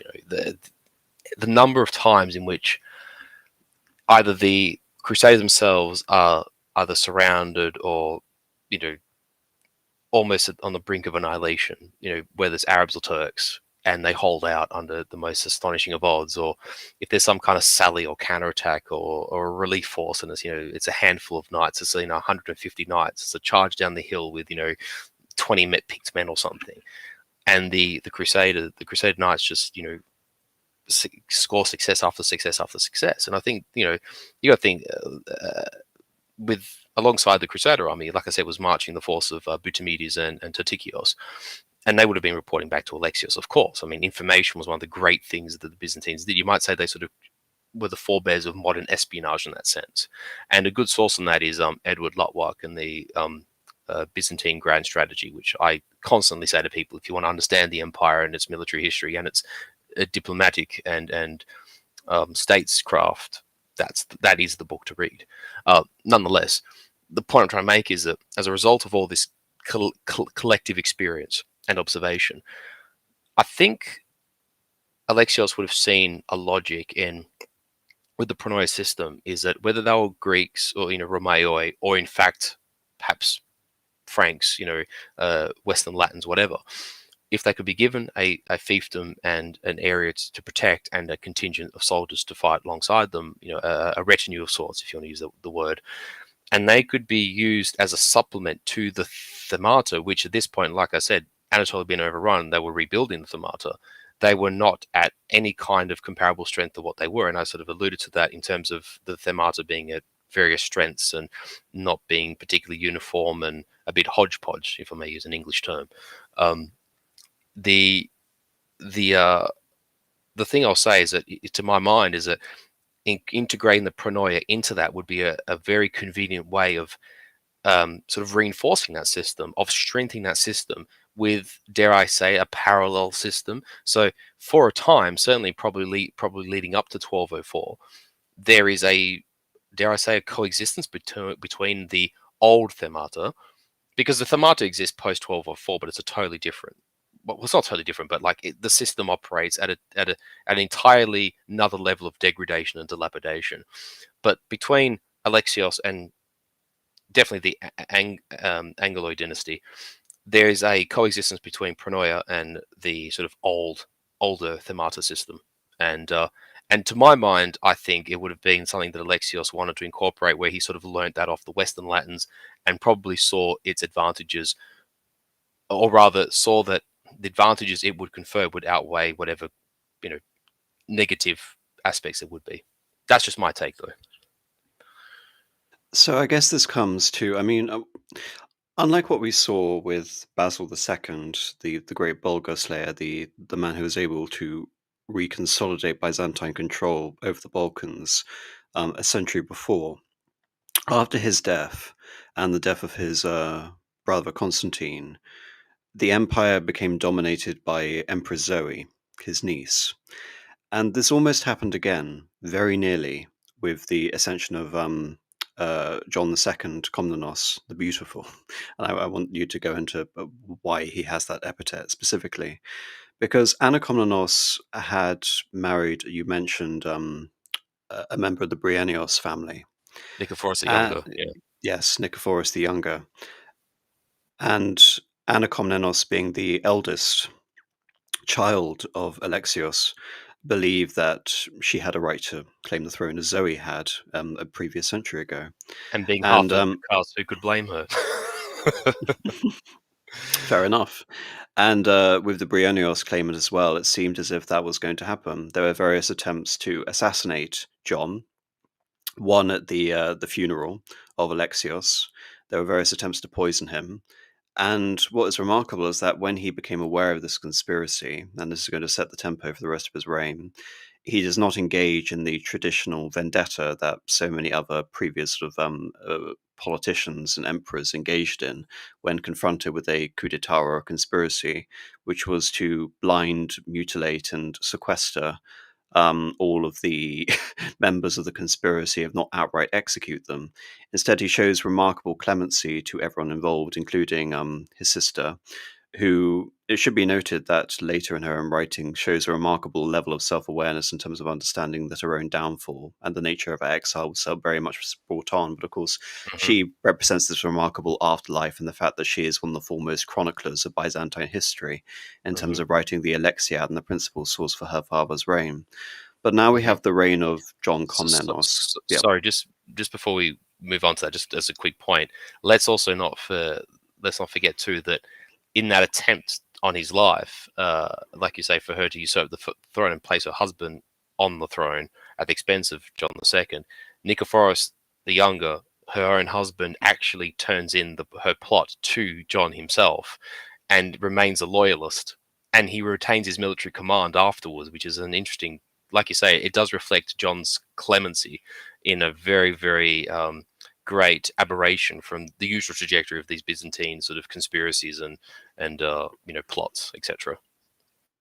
I mean, I don't want to sort of claim that this is sort of coming out of nowhere. I mean, one of the a lot of people have we mentioned the dynastic nature of Alexios and why when the Komnenos is referred to as a dynasty, it means something, unlike previous historiographical appellations. But one of his innovations was in the civil service. Indeed, what the expectation was that when one arose to a certain rank within the civil service, one was expected to essentially give your salary, your immediate salary away to the homeless, to the point that in various cases you were actually swamped, and sometimes when there was the announcement of a new promotion, there would basically be a raid on that on the house of that official in terms of trying to extract that payment. But it served a very useful political function because, again, it showed that the dynasty was being conspicuous in terms of its generosity in giving to the people of Constantinople to ensure the continuation of its power.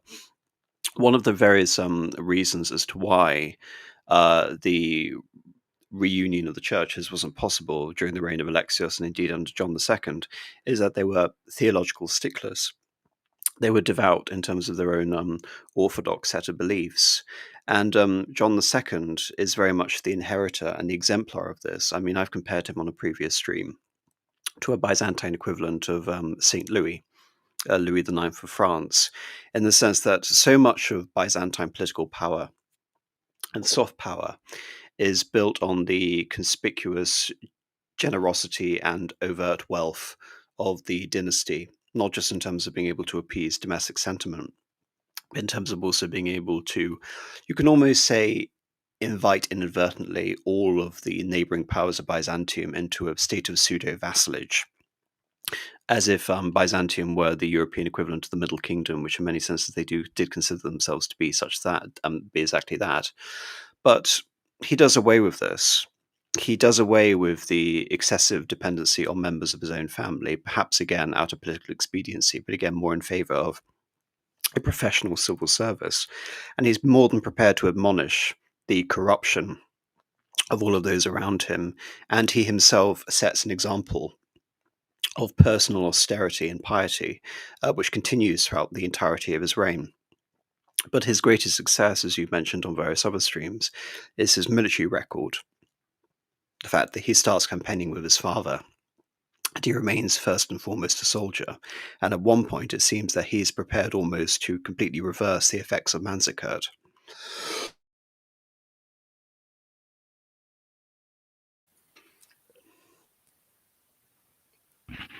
Just while you're, I was going to say, if you need just a break for a moment, I'll just Well, no, interject. that was my Okay. question, effectively. Oh, sorry, I Would thought you you were agree? sneezing or something.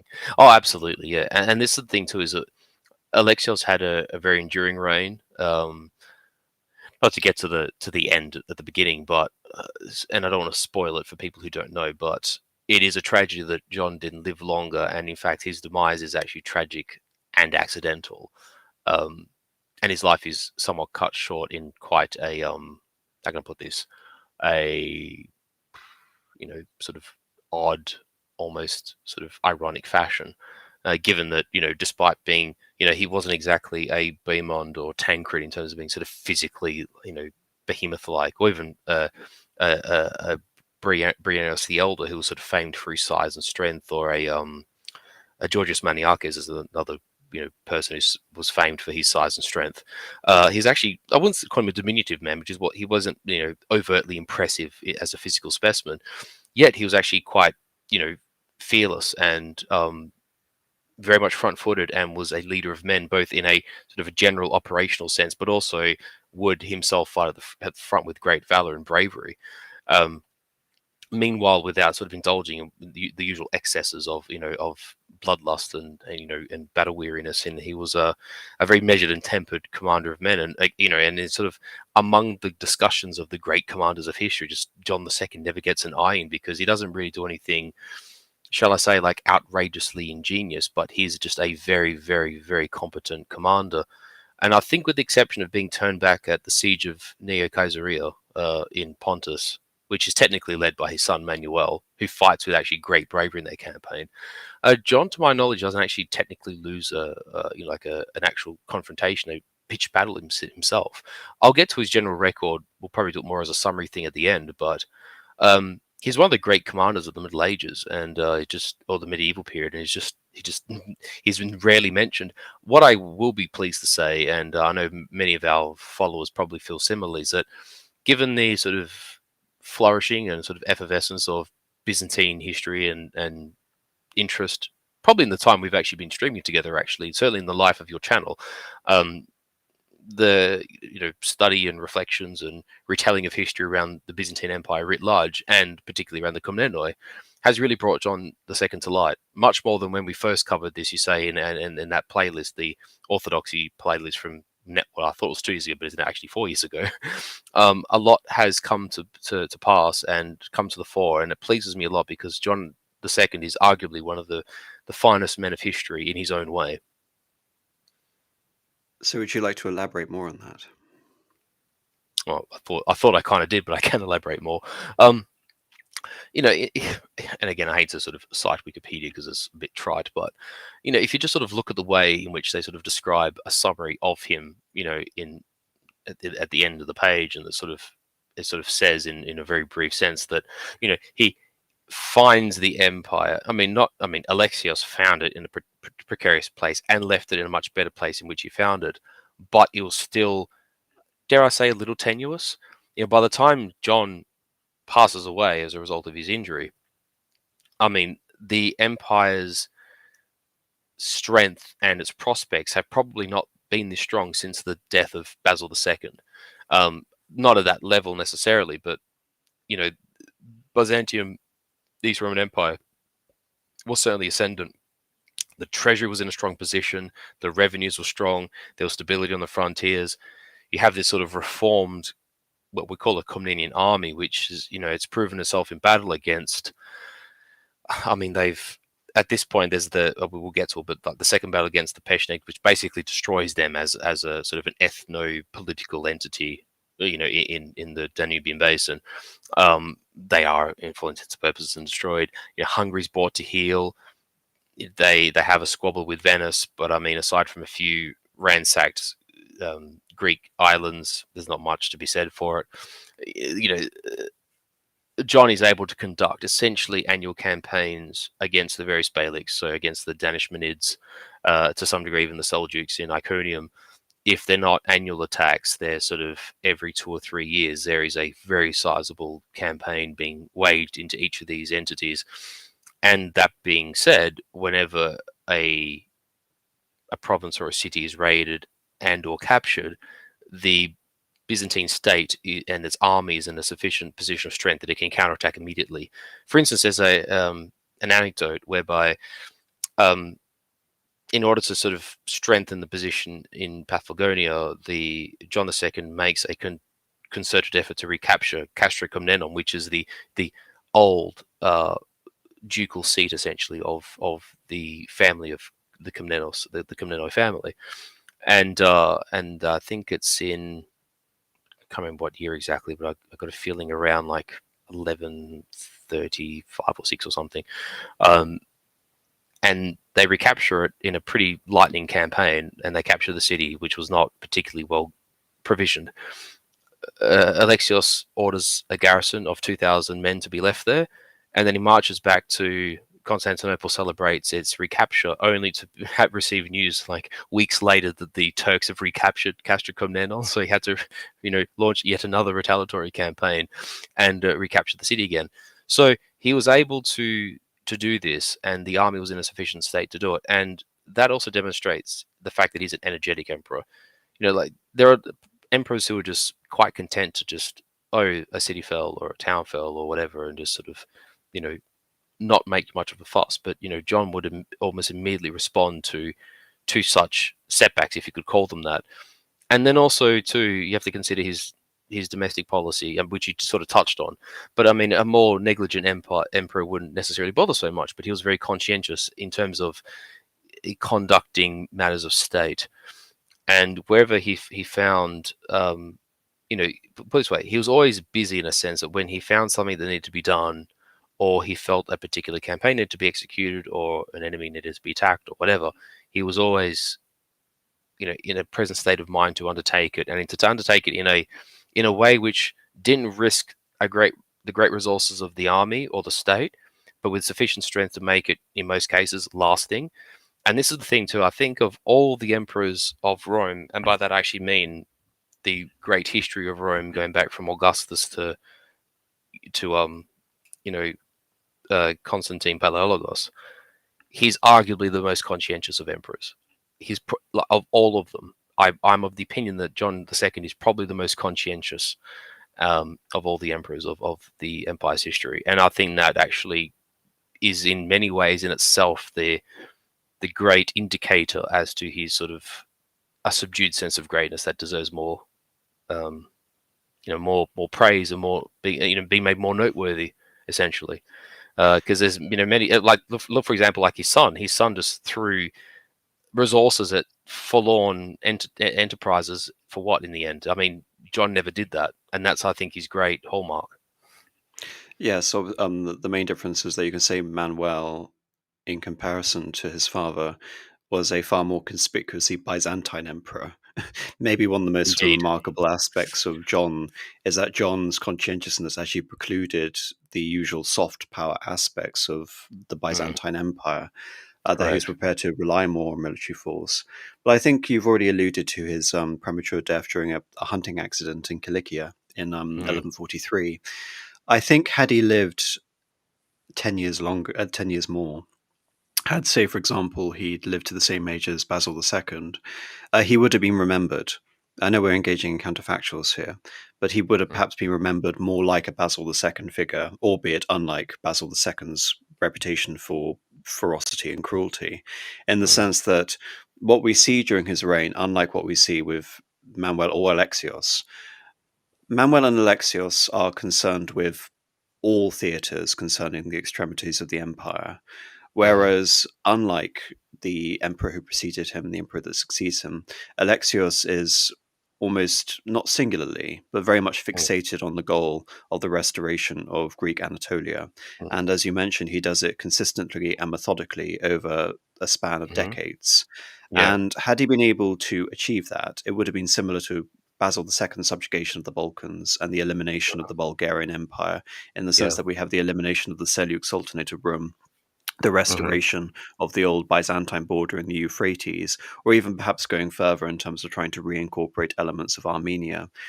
Hmm. And of course, in terms of the empire's long-term stability, had that been able to have had that been achieved, and had a series of well-funded fortifications been established on the Euphrates border around the Tarsus Mountains, and up to Trebizond in that region, and even as far as the Armenian highlands, then the empire would have been in a roughly unassailable position until we see the arrival of the Mongols Correct. several Yeah. decades later, in which case it would have been the Mongols who would have been the main adversary to the Byzantines and Mm. not the Seljuk Turks as ultimately occurred. Do you think that's a fair assessment?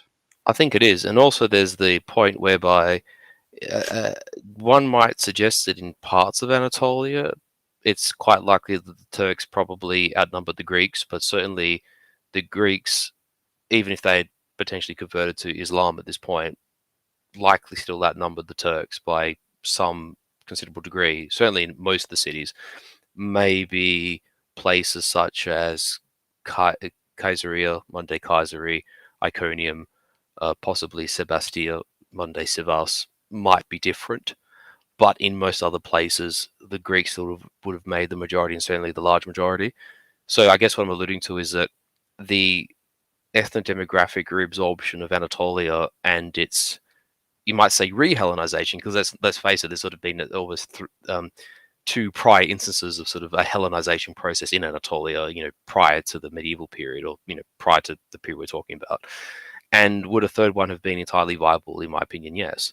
Um, and as well, and even if we sort of take it at a slightly less ambitious target as the Tigris Euphrates frontier, um, at the very least, had the Seljuks and the Danishmenids had been reabsorbed, and the frontier could have been set somewhere in the sort of the Taurus and anti-Taurus mountain ranges, and those eastern themes be reestablished. And if you look at a map and you sort of look at a map of the empire prior to Manzikert, and then one of the empire around the death of John II, even though the empire has less territory, it has a much longer frontier.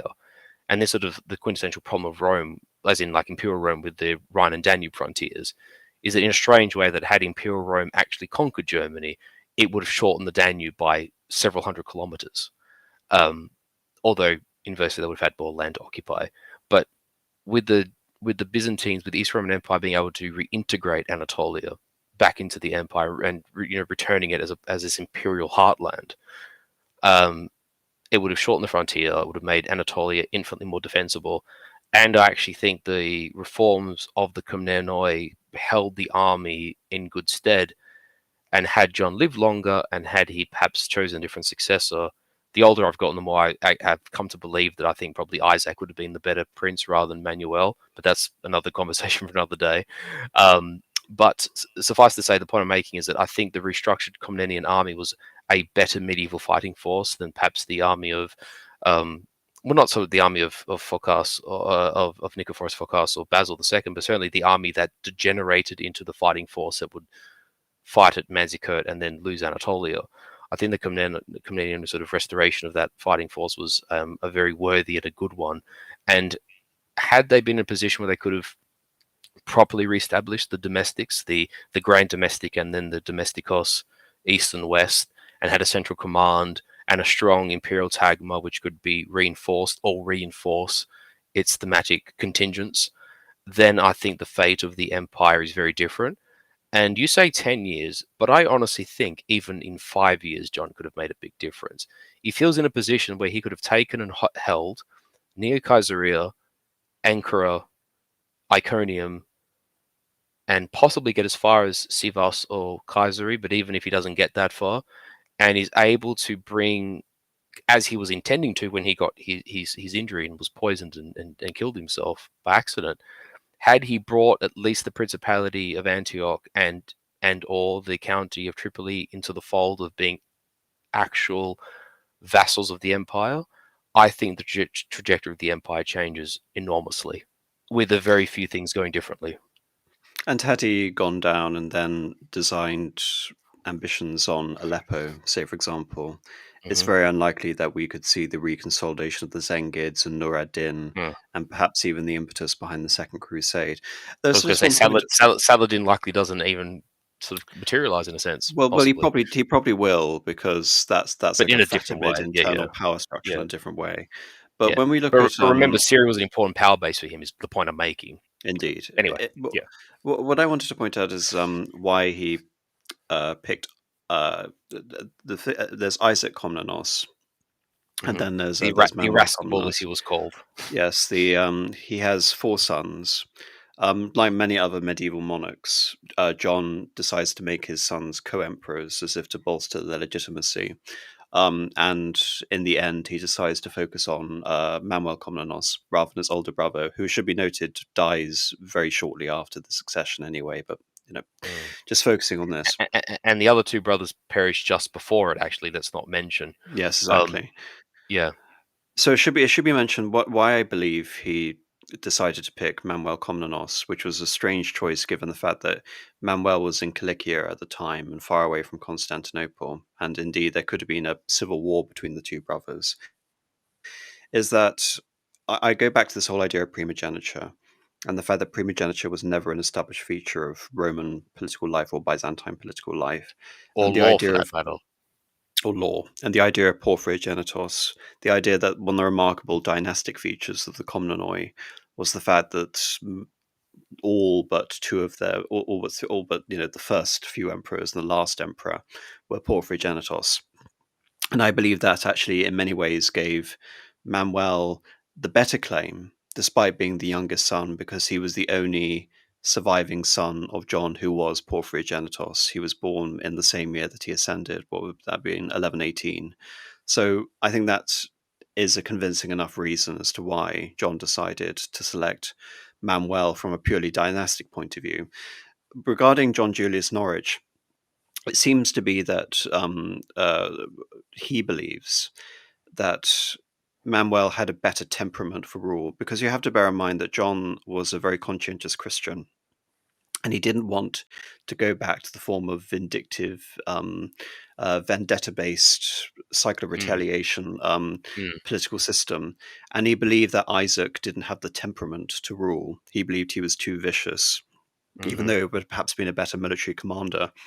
So where he believed Isaac would be a better general, he believed Manuel had the better temperament to be a diplomat and a statesman and a ruler. In many ways, he was correct.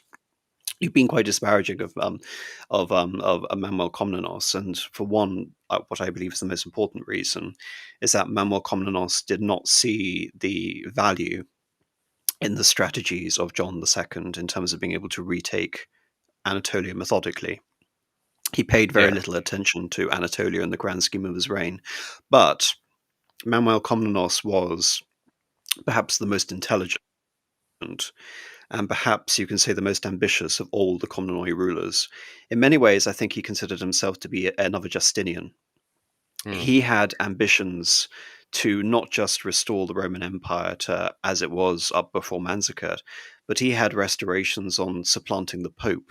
He had Mm-hmm. restorations on taking over the Kingdom of Sicily. He had Mm-hmm. restorations on taking over the Outram estates. He had ambitions for conquering Egypt. He Well, had Illyria as ambitions well, you know. he achieves that, and he also Mm. has ambitions on destroying the Holy Roman Empire itself. He Mm. believes that he could be the agent. He takes the Guelph and Ghibelline conflict between um, Conrad Hohenstaufen and later Frederick Barbarossa, and believes that he can resolve the issue with Byzantium at the heart of the whole imperial project within Europe again. Mm. What Mm-hmm. is what he represents, unlike his two predecessors, is that he is remarkably more westernized than many other Byzantine emperors, probably His before. mother being Hungarian and Catholic, for Yes, reference sake. yes, and Yeah. indeed his wife Mary of Antioch, being French by disposition and a member of the Outram estates Mm-hmm. as well, his second wife. So just Correct. and again, the fact that we also know from Manuel Komnenos is that unlike his two predecessors, he was determined to achieve the reunion of the churches because he believed it would be a path to political power. And in order to achieve that, he assumed what were considered at the time to be incredibly heterodox theological positions regarding the filioque and the notion of the papal supremacy vis-a-vis the ecumenical patriarch to service imperial ends effectively. In other words, Mm-hmm. he was A a far diplomatic more tool, more or less. yes, in other words, he was a far more Roman ruler in that regard than he was, a strict Christian king in, Yeah. say, for example, following in the mind that he was following. Essentially, John II believed he was following an apostolic role, effectively, that he was to be akin to the disciples of Christ, and he had to emulate political power in that way. Whereas Mm-hmm. Manuel Komnenos was explicitly Roman. But his first major task he has to face, we've already alluded to it, is the Second Crusade. So would you like to start there in terms of how he deals with that?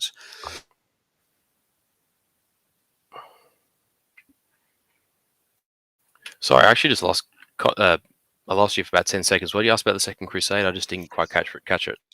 How did Manuel Komnenos deal with the Second Crusade? Because we've already given the example of how Alexios dealt very deftly with the First Crusade. You can almost say that it was a reserve success in many ways in terms of being able to use this foreign army that could have taken Constantinople to um, depose the Muslims in the what would later become the Outram estates. So, would you consider Manuel to have been as successful as his father? Sorry, as his Well, grandfather.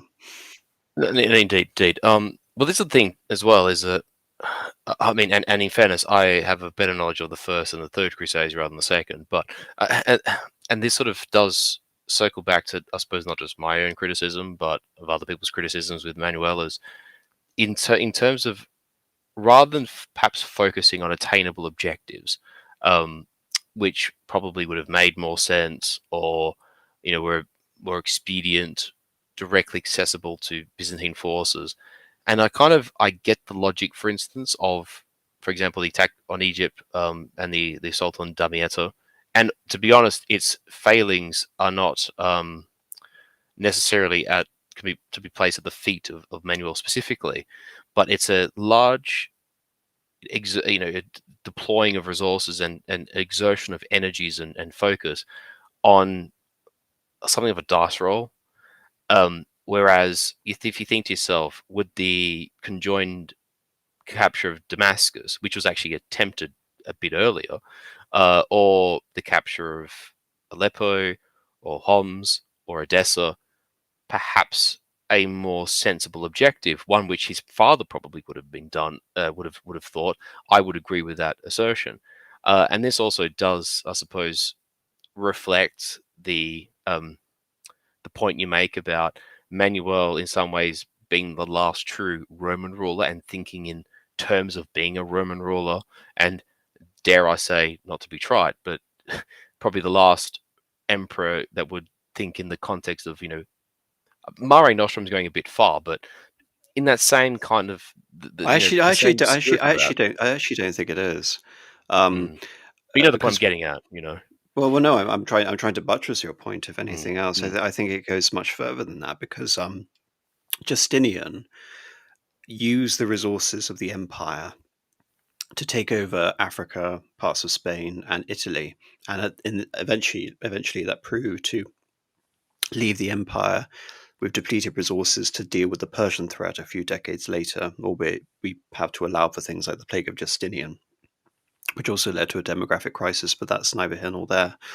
What I find is significant about Manuel Komnenos is that I mentioned the idea early on about what is the greater threat in the Byzantine mind, heathen or heretics.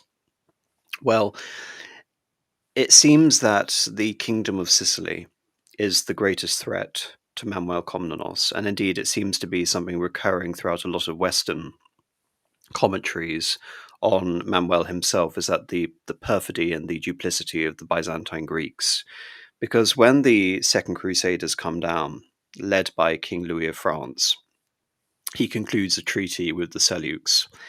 And this is seen to be a betrayal of the Crusade, when in reality, from a purely political point of view, the Seleucs are confined in Anatolia, whereas the King of France is on the doorstep of Constantinople. It mm. seems to be a wise precaution at that time. In the same way that Manuel comes down to Syria, presents an army, achieves a diplomatic victory, and then leaves. And then, as you mentioned, the Crusaders Objectives do the without design. bloodshed, so to speak. Mm, Yes, effectively, he's trying to use power without, essentially, as you should do. The supreme art of war is to win without fighting. Whereas the Crusaders believe again that he is following his own policy to the antithesis of Christendom as a whole, to the point that King Louis develops a incredibly embittered hatred towards him. Indeed, the Crusaders then go on and do something disastrous, which is attack Damascus, which unites Aleppo and Damascus against the Crusaders, which results in hmm disaster of the Second Crusade.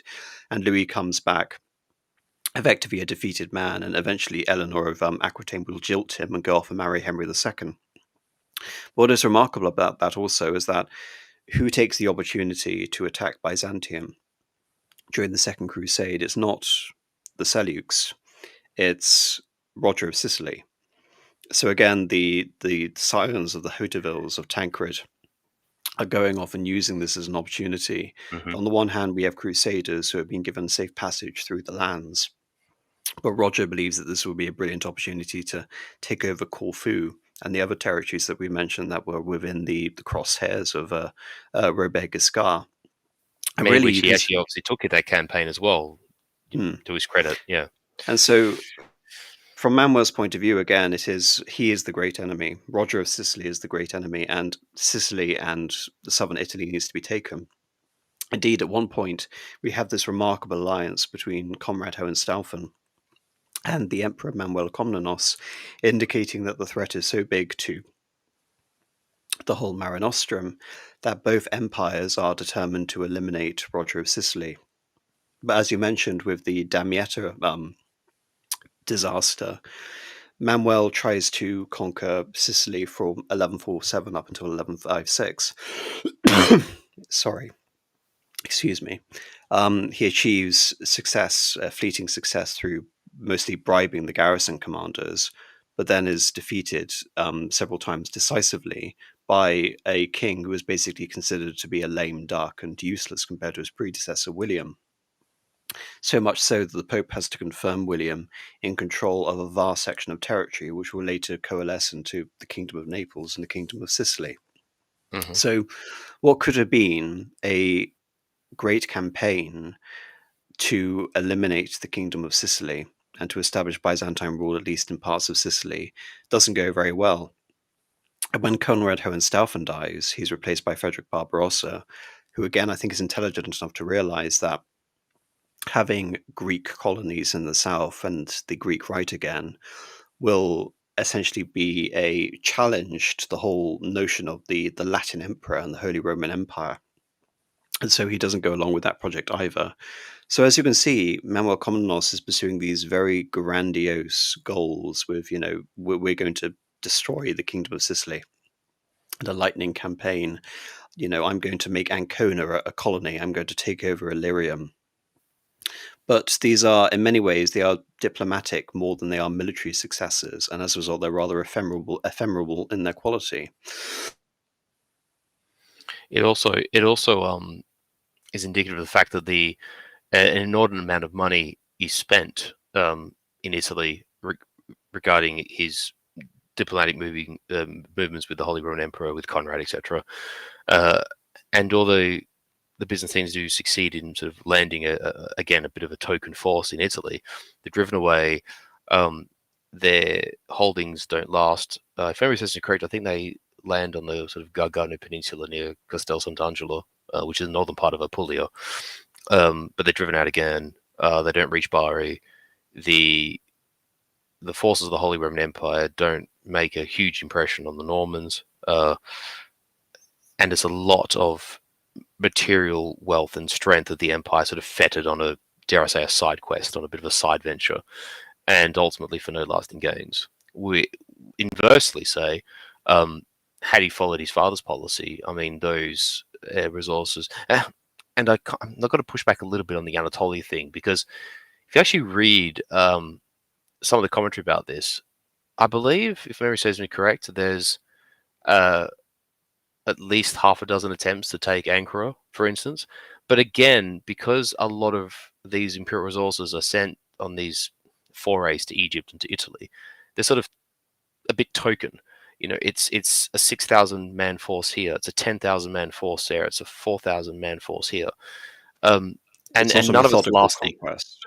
It's not a methodical conquest, which is exactly what John II understood about, utilizing those resources in a very sort of expeditious and timely and purposeful fashion. Whereas I think that, and the thing is with Manuel too, is that this propensity gets worse as he gets older. Because one thing that's and I did touch on this slightly earlier in the stream, is that one of the great aspects of Manuel's admiration as a young man is the leadership qualities he demonstrates as a general fighting sort of under the banner of his father, particularly his conduct about the siege of Neo Caesarea, and they're inundated with heavy winter rains, and famine struck the camp, and the men are suffering, and Manuel is there at the front fighting, in armor with the men, and he's trying to provision his forces, and he keeps the morale up, and he's trying to keep the forces intact, and eventually he's the one who makes the decision to abandon the siege, although informing his father of it, and retreats with his consent. There's a lot to be impressed about with young Manuel, but it's almost as if as he sort of gets older, and he has sort of setbacks, it becomes a bit of a vicious cycle. He wants to do something more grandiose and more sort of almost wild in terms of scope and ambition, but he keeps not succeeding, and for every dice roll he makes, the next one becomes progressively worse, and that's a massive divergence from the successful policy which his father demonstrated, and the fact that it was his father who did it is it's a little damning. So I think the criticism of Manuel in this sense is actually quite valid. Well, there are three decisive sort of theatres. So Sicily didn't ended in disaster, but there are three decisive theatres which have knock-on effects. I'm going to start with the least significant one first. On paper, this was seen to be a great Byzantine victory, whereby the Hungarians, ever since the reign of John, have been stoking the fires of Serbian nationalism, separatism, at the expense of the Byzantine Empire. And Manuel is not only able to overcome this, he defeats the King of Hungary, he places on the throne his own King of Hungary, and he annexes Croatia, Bosnia, and Dalmatia, and he vassalizes Hungary. But of course, this doesn't lead to any concerted military build-up. There isn't a process of military settling, and there isn't, say, for example, an attempt to culturally convert the Hungarian monarchy. thereby making them, you can say, a more effective ally of the East, basically undoing what we see with Stephen the Apostle and trying to make them orthodox. That doesn't happen. So one of the greatest gains on paper is almost immediately nullified with his death. Then there's the second decisive theatre, which is Venice.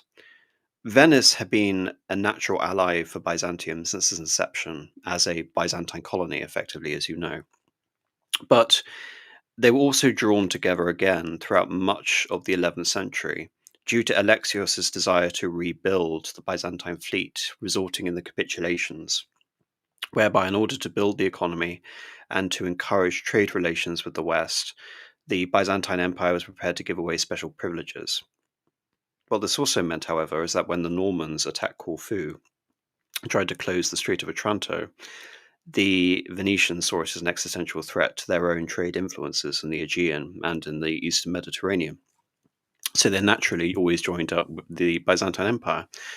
But by the time So, of, sorry, yeah, just sorry. to say, I was going to say, and their intervention, the Battle of Dyrrhachium, almost turns the battle in favor of the Byzantines. Let's not forget that their intervention was very timely and almost saved the campaign for Alexios. Just to say, so this previous form here is what I'm alluding to. Yes, exactly. But by the time of the 1170s, it's become clear to Manuel Komnenos that the Venetians have a disproportionate influence within the empire. And so he begins to favor the smaller Italian merchant republics against the Venetians, in particular the Genoese. There was an incident in Galata, which is a Genoese colony to the north of the Golden Horn, whereby a bunch of brigands attack it, and it's Not to be conveniently, confused with Galatia and Anatolia, of course. yes, Galata. Um, it's important to note that this is blamed on the Venetians. It's actually considered to be a very obvious false flag event, which is directed at the Venetians, which in turn allows for Manuel to demand vast amounts of concessions and the revocation of various privileges. In response, the Doge of Venice at the time, Micha goes to Chios with a large navy. The emperor prevaricates and talks about potentialities of peace. In reality, he's just playing for time. And again, this is more fortune rather than foresight or military brilliance from Manuel, which would be obvious. The Venetian fleet is struck with plague, and it is completely and utterly decimated.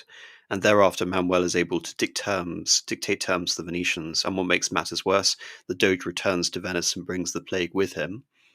And such is the vitriol and hatred directed against the Doge that he is actually murdered outside of the steps of the palace after a consultation with the Grand Council. So that establishes from the beginning a lasting enmity towards the Byzantines. And indeed, what happens a few years later, the massacre of the Latins during the ascension of Andronicos in 1182. So this only further damages relations. So we have a decisive victory with Hungary that looks like it's going to be a game changer, but ultimately all it does is revert because there is no lasting attempt to consolidate those gains. We have the betrayal of the Venetian alliance, which had been pivotal in keeping Sicily out of Greece. And now we come to the most decisive one concerning the legacy of John Komnenos, which is the disaster of Myriokephalon. A decade before then, just after the last few campaigns that you mentioned in Ankara, there was a peace treaty signed between the Seljuk Sultan, Kilish Arslan II. He was brought to Constantinople. He was given this remarkable show of opulence and power by the emperor. And effectively, he didn't seem to understand it at the time, but he was basically being made into a vassal through this demonstration, or this pay of homage. But nevertheless, the Byzantines chose to interpret it that way, but Kilish Arslan did not. He went back and did effectively what Nur ad-Din and Saladin did in the aftermath of the Second Crusade, which is consolidate a Muslim principality. Nur ad-Din united the Zengids in Syria, and later that principality would be amalgamated with Saladin's principality, which basically enabled the capture of Jerusalem and the Battle of Hattin. But in the case of Anatolia, what Kilish Arslan does is spend the next 14 years eliminating all political opposition. What was a brilliant aspect of Byzantine diplomacy that we mentioned with the Cumans and the Pechenegs It was the ability to take various opposing powers and pit them against each other.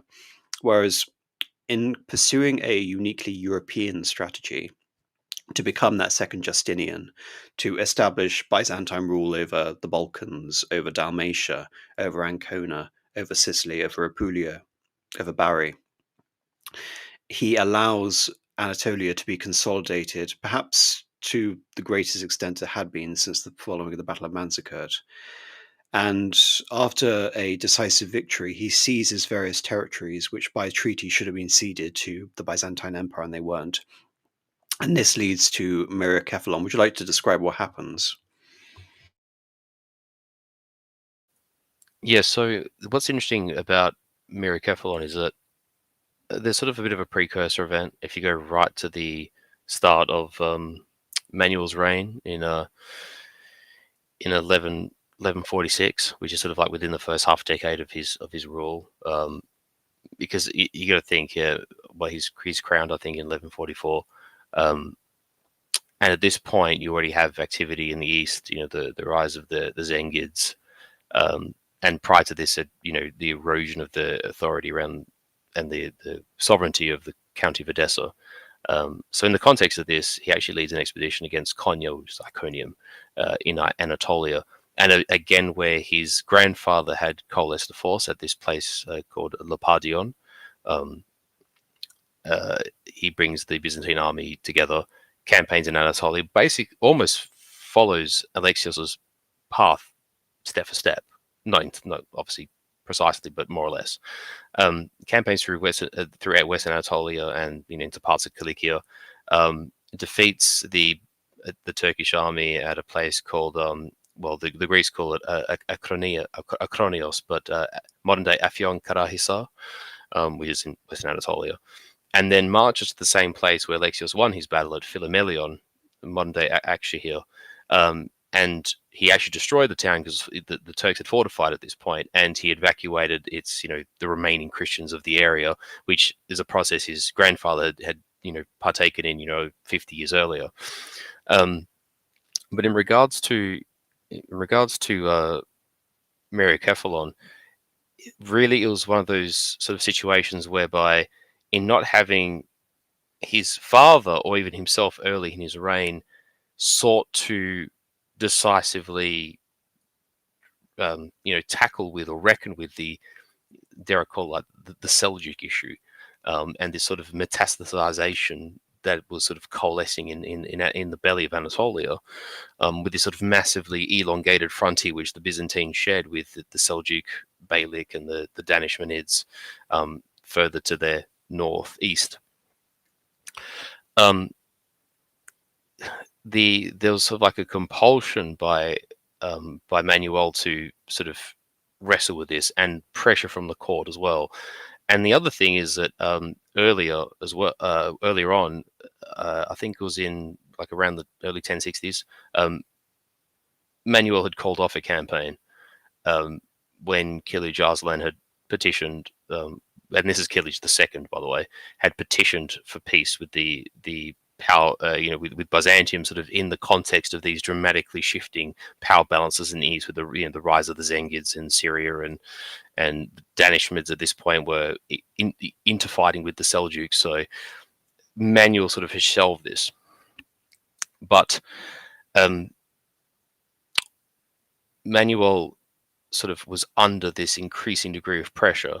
And if you fast forward even 10 years from that aborted attack, in the 1070s, Manuel actually attempted a slightly more subdued attack, but was held by Kilij Arslan, Kilij II. And from that point onwards, and I think it was in 1176, he just reckoned with this problem. It's like, no, we have to just assemble the strength of the Byzantine army and basically make a beeline for Iconium and just destroy the power base of the Seljuks. Because as I'd mentioned earlier in the stream, despite the fact that between the Crusader powers, the path of the First Crusade, Frederick Barbarossa had actually captured Iconium, although he didn't hold it for long. I think his son Frederick had actually taken the walls. They just kept marching through on their way to the Holy Land. and once or twice the Byzantines had garrisoned it and then just left because they were unable to hold it.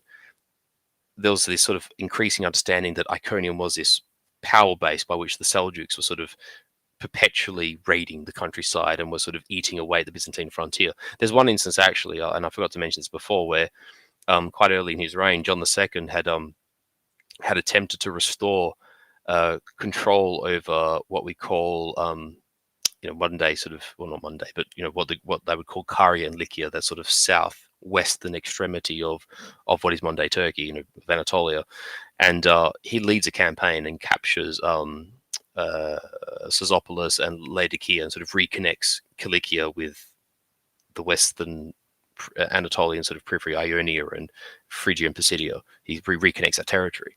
So Manuel obviously understands the importance of all this, and he assembles a very strong army. And this is probably the last time we see a very large force. Sources say between 35,000, say, give or take a few thousand, possibly as much as 40, but that's probably a higher estimate.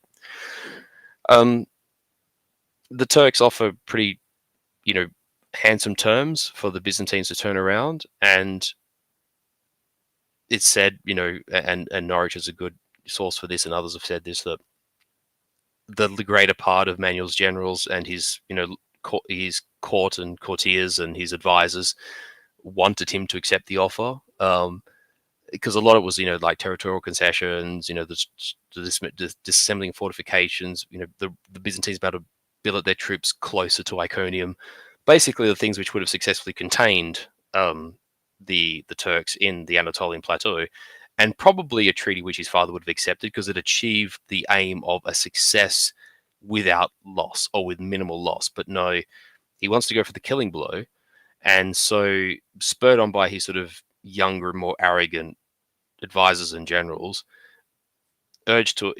wanted Manuel to attack and urged him to do so, and so he did thus. And by failure to send out scouting parties and pursue intelligence and to get information as the disposition Turkish forces, he basically, and with Kilij Arslan actually realizing quite early on that after the negotiations breakdown that Manuel had Iconium in his sights, at a place called Myriokephalon, which is located near I don't know what the Turkish word for it is, but in the Greek sources they called the Zibritse Pass. His army was hemmed in, very narrow mountain pass, peppered with arrows. The baggage train had been sort of disoriented. The army lost the majority of its siege equipment, which sort of attacked by sort of light cavalry forces. And basically, without part of the supply train and with loss of the majority of the siege engines, there was just no way that a capture of Iconium was impossible. Investing it was pointless.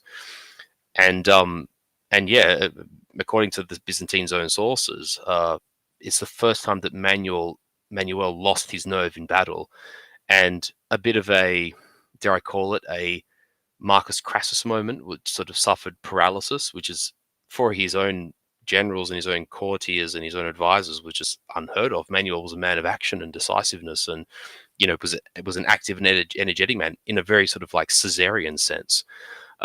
This sort of paralysis and this massive oscillation in terms of to read the quote, fluctuating between extremes of self-delusion and self-abasement, according to William of Tyre in his writings.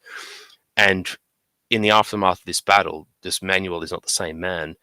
And consequently, the counter treaty offered by Kilij Arslan II following Myriokephalon was that Manuel and the army were permitted to leave unharassed, and that rather than the Turks conceding territory and demolishing their forts and for the Byzantines to be in closer reach of Iconium, instead it was the Byzantines that had to dismantle their fortifications at Dorylaeum, Kotyaion, Sublaeon, and I think Sozopolous might have been another city, but a number of these sort of fortifications and fortified cities that sort of, hemmed in that Seljuk rub state around Iconium.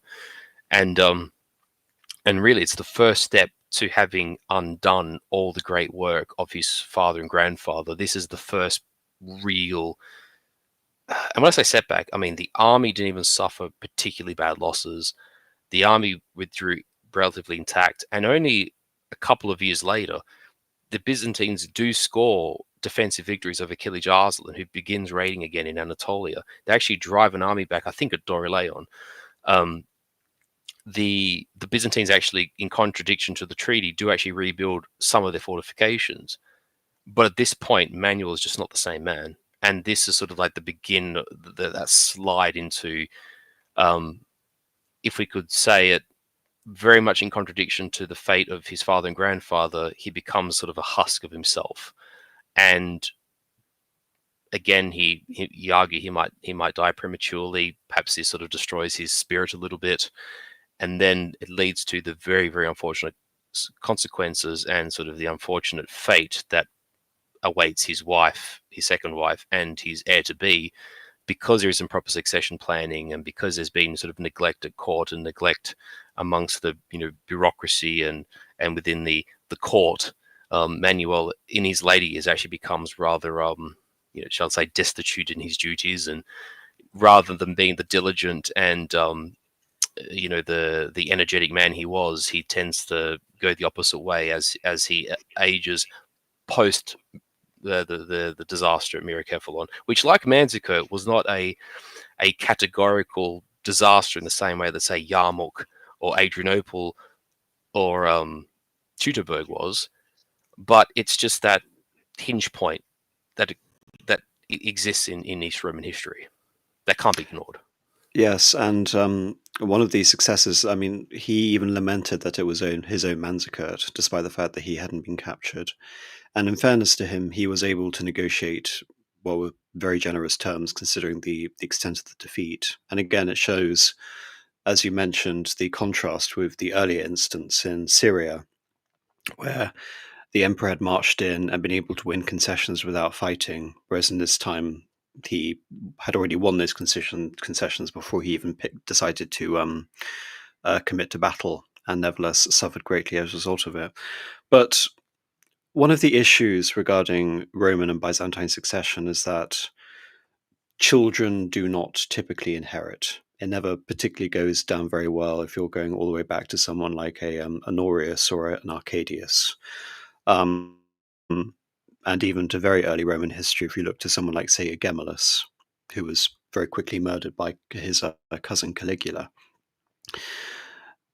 I mentioned that an incredible feature of the Komnenoi dynasty compared to their predecessors was their ability to continue to generate emperors porphyrogenitos in the purple.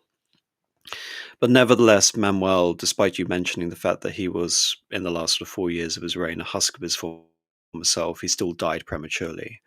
And when his son became emperor, he was only 11 years old. And there was also an inbuilt succession crisis.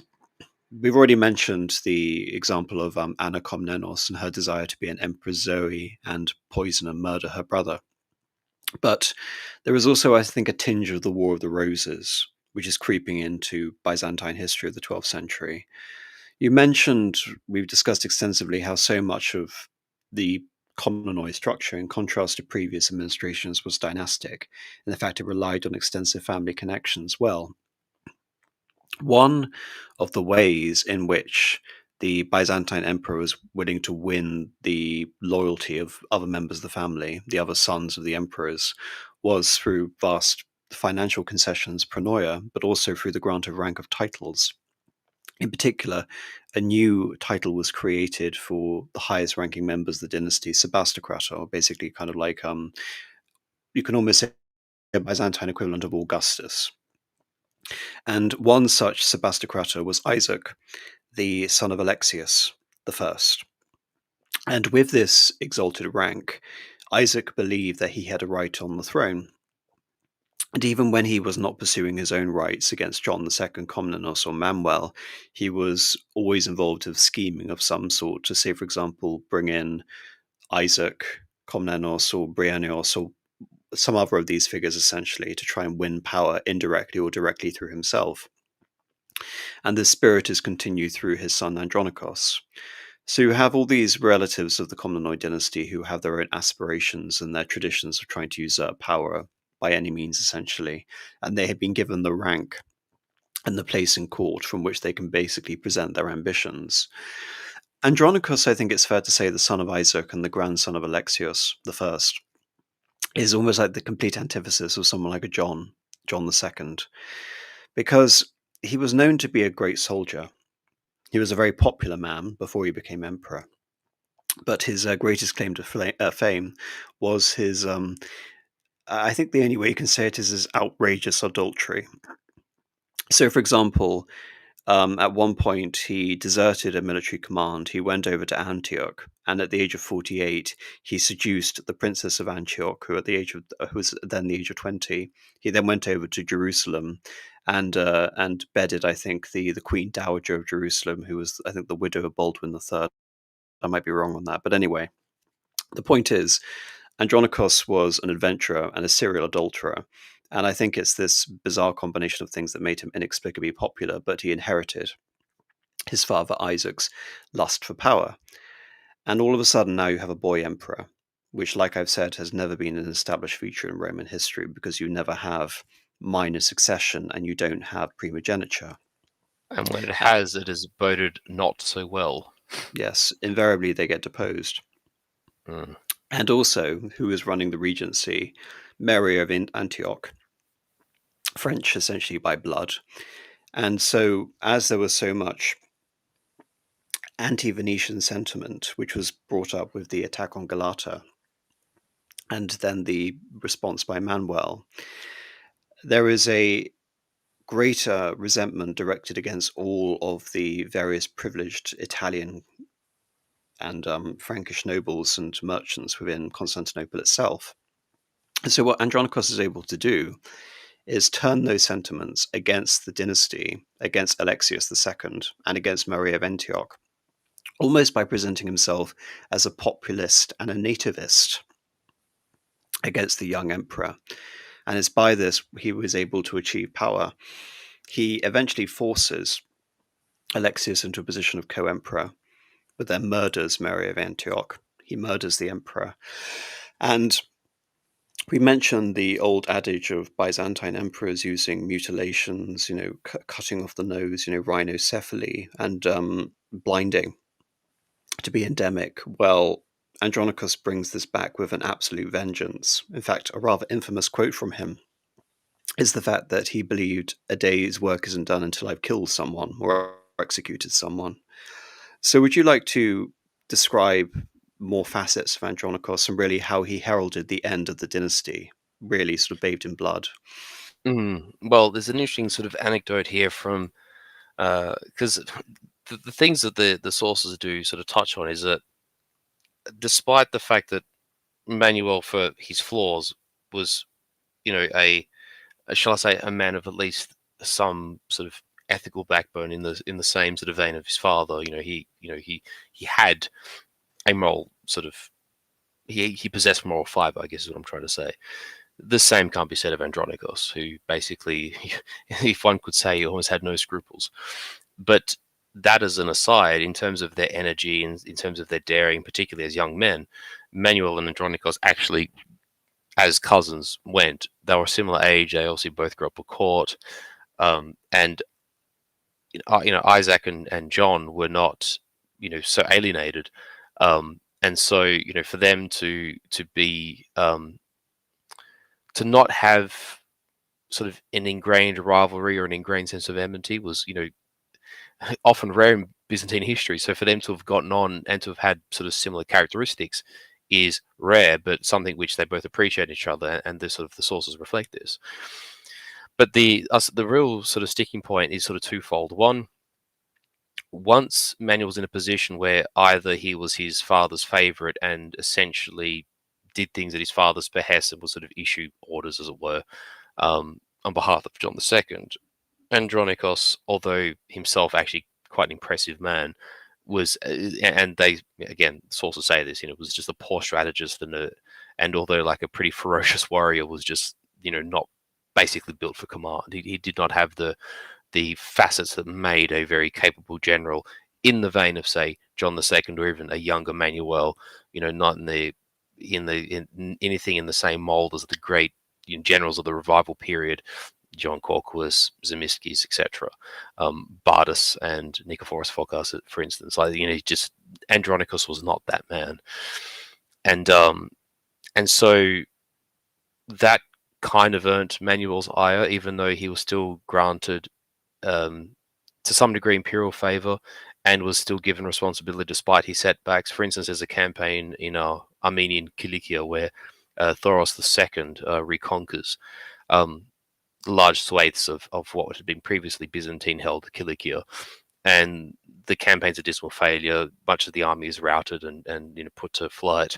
Andronicos loses a number of cities, but Manuel, for having a soft spot for the man, keeps him in place as governor to sort of control what remains of the province in imperial sort of within the imperial realm and under sort of imperial administration. That occurred in 1150-152, and prior to that too, really of the nobility that would have sort of that generation younger, it was John Ducas Komnenos who was really Manuel's favorite and most trusted, and he was made in 1148. He was made Protovestarios and Protosebastos, were with these very high-ranking titles in the court, and Andronicos was given no titles. And from that point on, he sort of starts partaking increasingly in sort of these various conspiracies and intrigues against Manuel and his family, his immediate family. But one of the probably most obviously repulsive, but the real breaking point between him and Manuel is in, I think it's 52-53, in around the region of sort of Pelagonia, which is sort of north of modern day Macedonia, sort of what you might consider like modern day sort of Fyrom Vodarska, sort of in the northern mountains north of Macedonian Greece. There was Manuel organized like a hunting trip, as they did back then, and Andronicos made his way to the tent in which Eudokia Komnenoi was sleeping, which was Manuel's niece, and was the sister of John Komnenos Ducas. So basically, it was Andronicos getting one at Manuel's favorite nephew and performed incest. And they attempted to apprehend him, but he actually escapes. And so that there really puts him at odds with the court. And given what you mentioned before about his father, Isaac, for a time being on the run, having gone to the Sultanate of Rum, being resident in Iconium, and I think even did a spell in Kayseri and Melitene in the east, there was always this sort of thought that branch of the family would be willing to conspire with enemies of Manuel and the imperial family. And these actions just continually lend itself to that. And on one hand, like you say, this sort of I'm trying to think of the right phraseology, this daring, adventurous sort of it's just not coming to me. Sorry, I'm trying to think, like swashbuckling, swaggering kind of reputation that Andronicos has does endear him to people, but it makes him wholly unsuited to governance and the management and leadership of a state and of being emperor. And so when Manuel dies and his son is in a very precarious position with his mother, Empress Regent, this puts Andronicos in prime position to actually take power. And as you would have alluded to, and as we'll probably touch on a bit, his rule has dire consequences for the empire itself. There's an interesting notion, which is, why did so many cities on the periphery, like we're talking about, Corfu or Epirus, in some cases they willingly would go over and defect to the Normans? Or why did Iconium and the Greek cities in the center of Turkey willingly subjugate themselves to the Turks? In many cases, you can say it's because what we talk about in terms of like modern day nationalism doesn't exist in the medieval era. People are used for a changeover of power, and indeed it seems to be beyond religion, which is obviously a main sticking point. A concession was often taxes and levies. Mm. One of the great And the aspects of ability of just to say the ability of the sovereign, or at least of the aristocracy and the lords of the land, to protect the property and people of that indeed, place. indeed, Yes, indeed, indeed, which protection, taxes, and levies. which reflects the popularity of, say, Russa de Balliol in Amaziah, for instance. So, one of the advantages, I mean, you already mentioned it just now with Rusa de Bellion, is that the Normans had the incredible ability to synthesize very foreign elements into their administration. I mean, the fact that you have Norman rulers in Sicily and in England should alone be testament to that.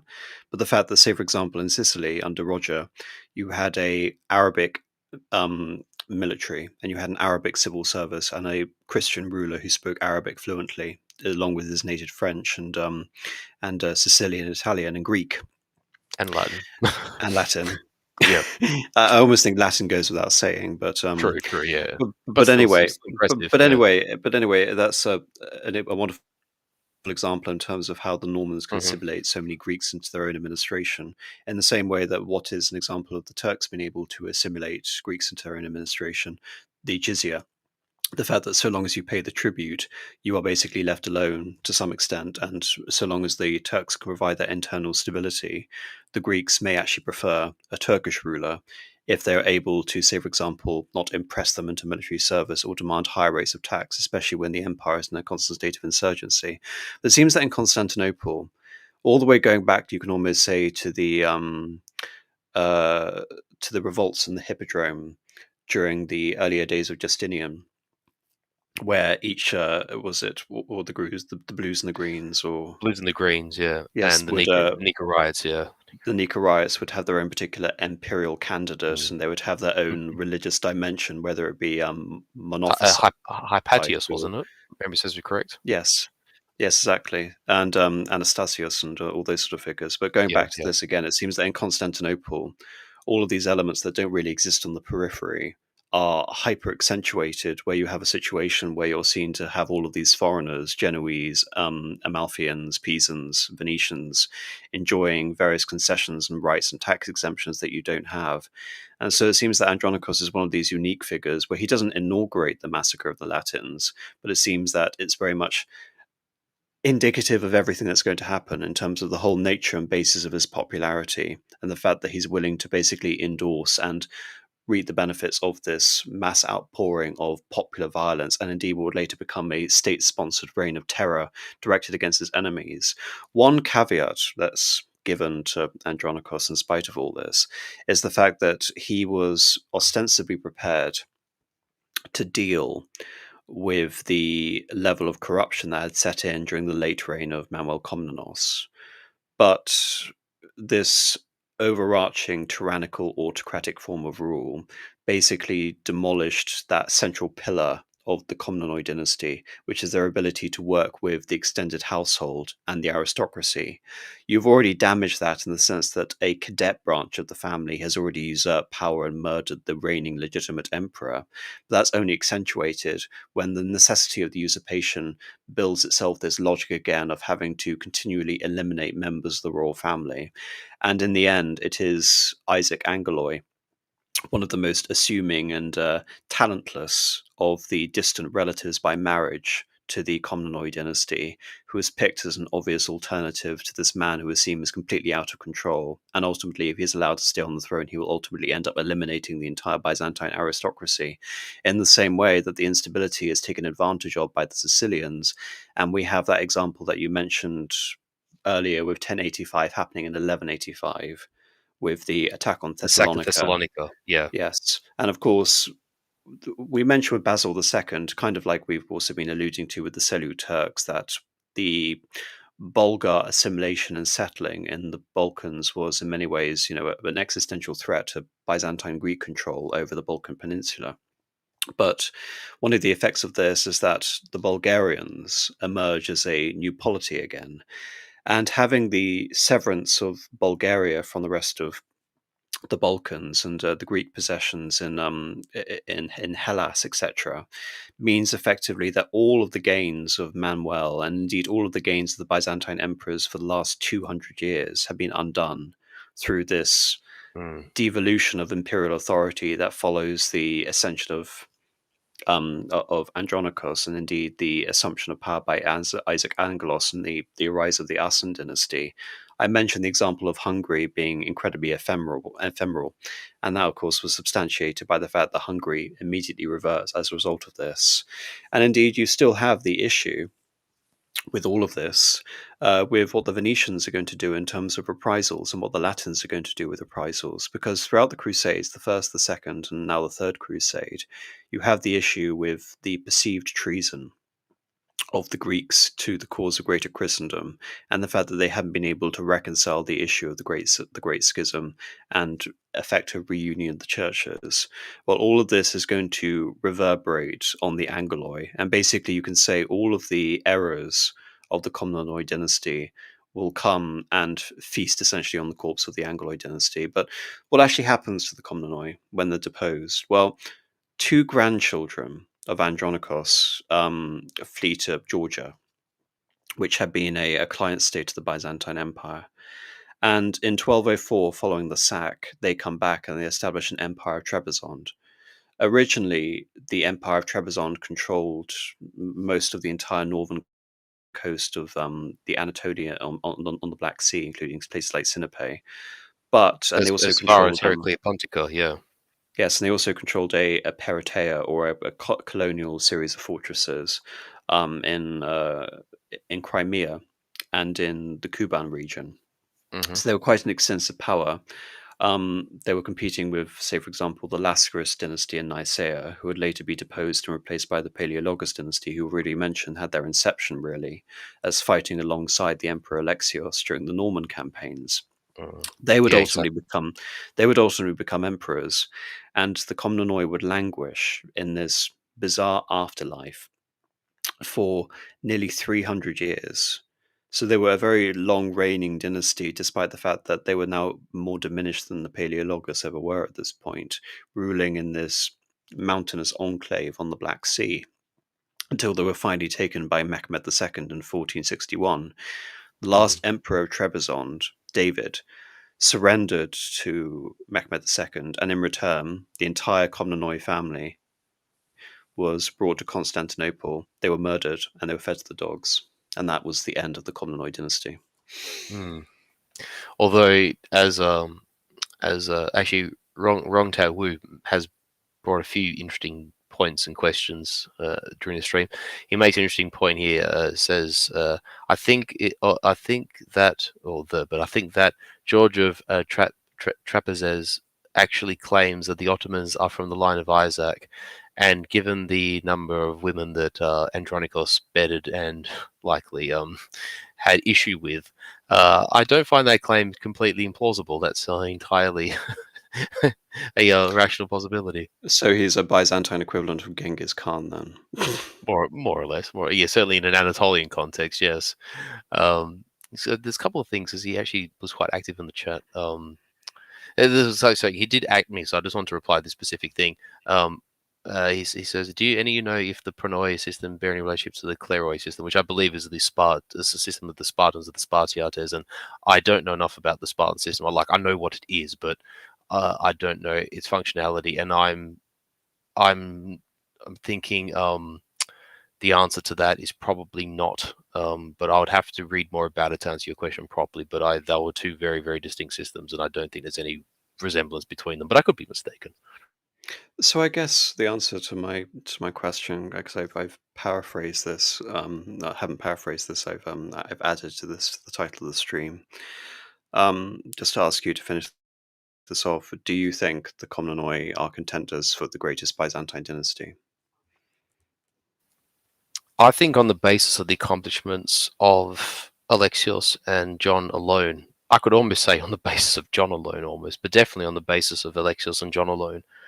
Because the thing with Alexios is a case of, I think the situation in which he found himself, very few men of history could have not just survived, but left the empire in a trajectory that could then lead itself into sort of a a mini renaissance, certainly a somewhat enduring period of resurgence. for the next sort of almost century. And I think it'd be unfair to say otherwise, because I think with I think that could almost be said of the Macedonian dynasty, but you have, I think, a lot of and because of the duration of the Macedonian period, there's a sort of a lot to be said for good emperors and bad emperors.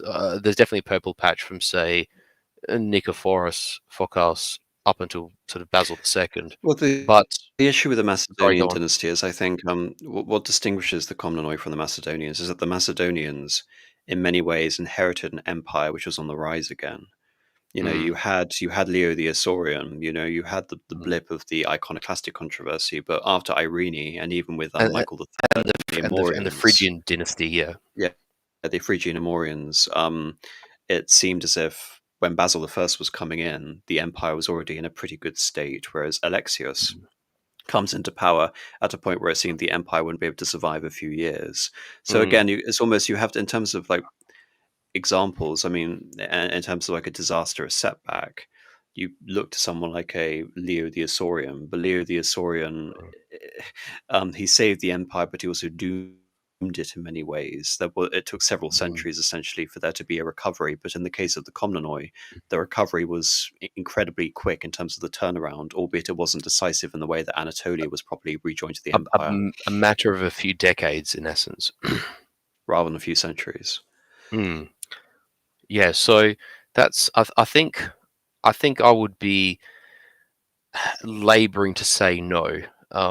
And as I've just sort of emphasized previously, I think on balance, when one reflects on the state in which Alexios found himself, and never mind once he becomes emperor, even as a general, you got to think the forces at his disposal in which to fight Brenios the Elder in in the environs of Thessaloniki. There, he has a ragtag army, literally a ragtag army that the emperor cobbles together and puts him in command of. It's hardly a cohesive fighting force. Like it's not a quarter of the army that his grandson has at Myriokephalon. No, that's probably even being generous. Um, and despite the setbacks with the Normans and what have you, he still manages to sort of drive the Normans back. He, um, he has success against the Pechenegs, begins to prosecute that recovery campaign in Anatolia, albeit with on the coattails of the success of the First Crusade and the Latin forces making their way to Jerusalem. John II, and like I said to you, I'm so pleased that there's something of a restoration that of his reputation and even of awareness of his existence out in in these sort of historical topics and amongst historical fans. I think it's actually marvelous because I think there's a line in his article saying that he's considered the Byzantine Marcus Aurelius, but I actually think he's in many ways a better emperor than even Marcus Aurelius and does more with less raw power and resources at his disposal. And I think John II represents quite possibly, the when you sort of consider the moral element, the military element, the religious and faith-based element, the uh, the governing and justice, like all these aspects of political leadership and of realm, of being a monarch and a general and a leader of men, etc.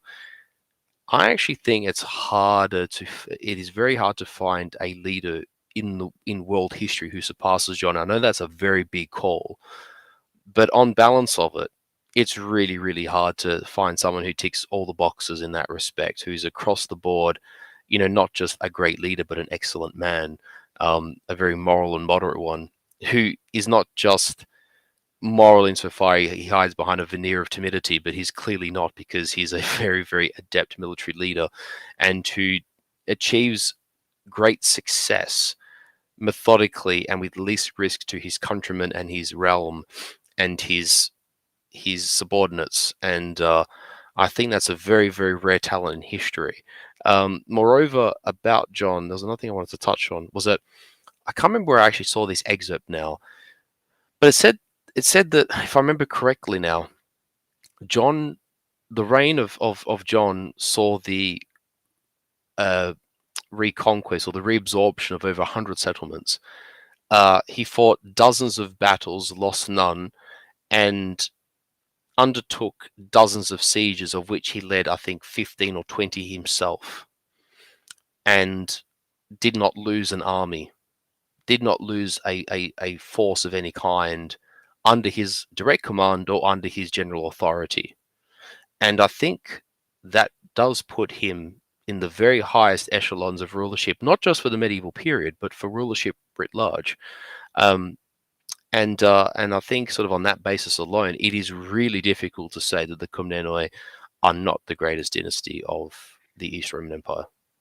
Well, indeed, John's legacy is such that Manuel could convince himself he could be another Justinian, effectively. And indeed, had he been able to achieve that, then I think it's without doubt the case that all the calamities the Byzantine Empire would face would not have befallen it. But again, it seems to be a very tall Correct. order, doesn't it? That you have not just one, but two, but three very capable emperors, that you should also have a fourth, which would be Mm. basically the expectation. Because if Well, you look that's at the the aim of prophecy, is it not? yes, but I think a dynasty being able to provide three stable, competent rulers over the span of 100 years is really the best you can hope for in terms of Correct. the rise and fall of empires. But like the Macedonians, there is no consistency between them, effectively. Not just Mm. in terms of their particular strengths and interests, but also in terms of the capabilities of various emperors. It's very up and down. Mm. But Basil II is the complete antithesis, say, for example, of someone like Leo the Wise.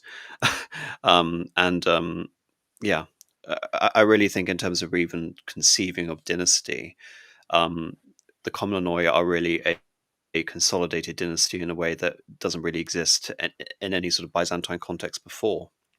I think Mm. the only thing that's really comparable to them as a dynasty are the Paleologoi. But as we know, the Paleologoi didn't really restore much of anything.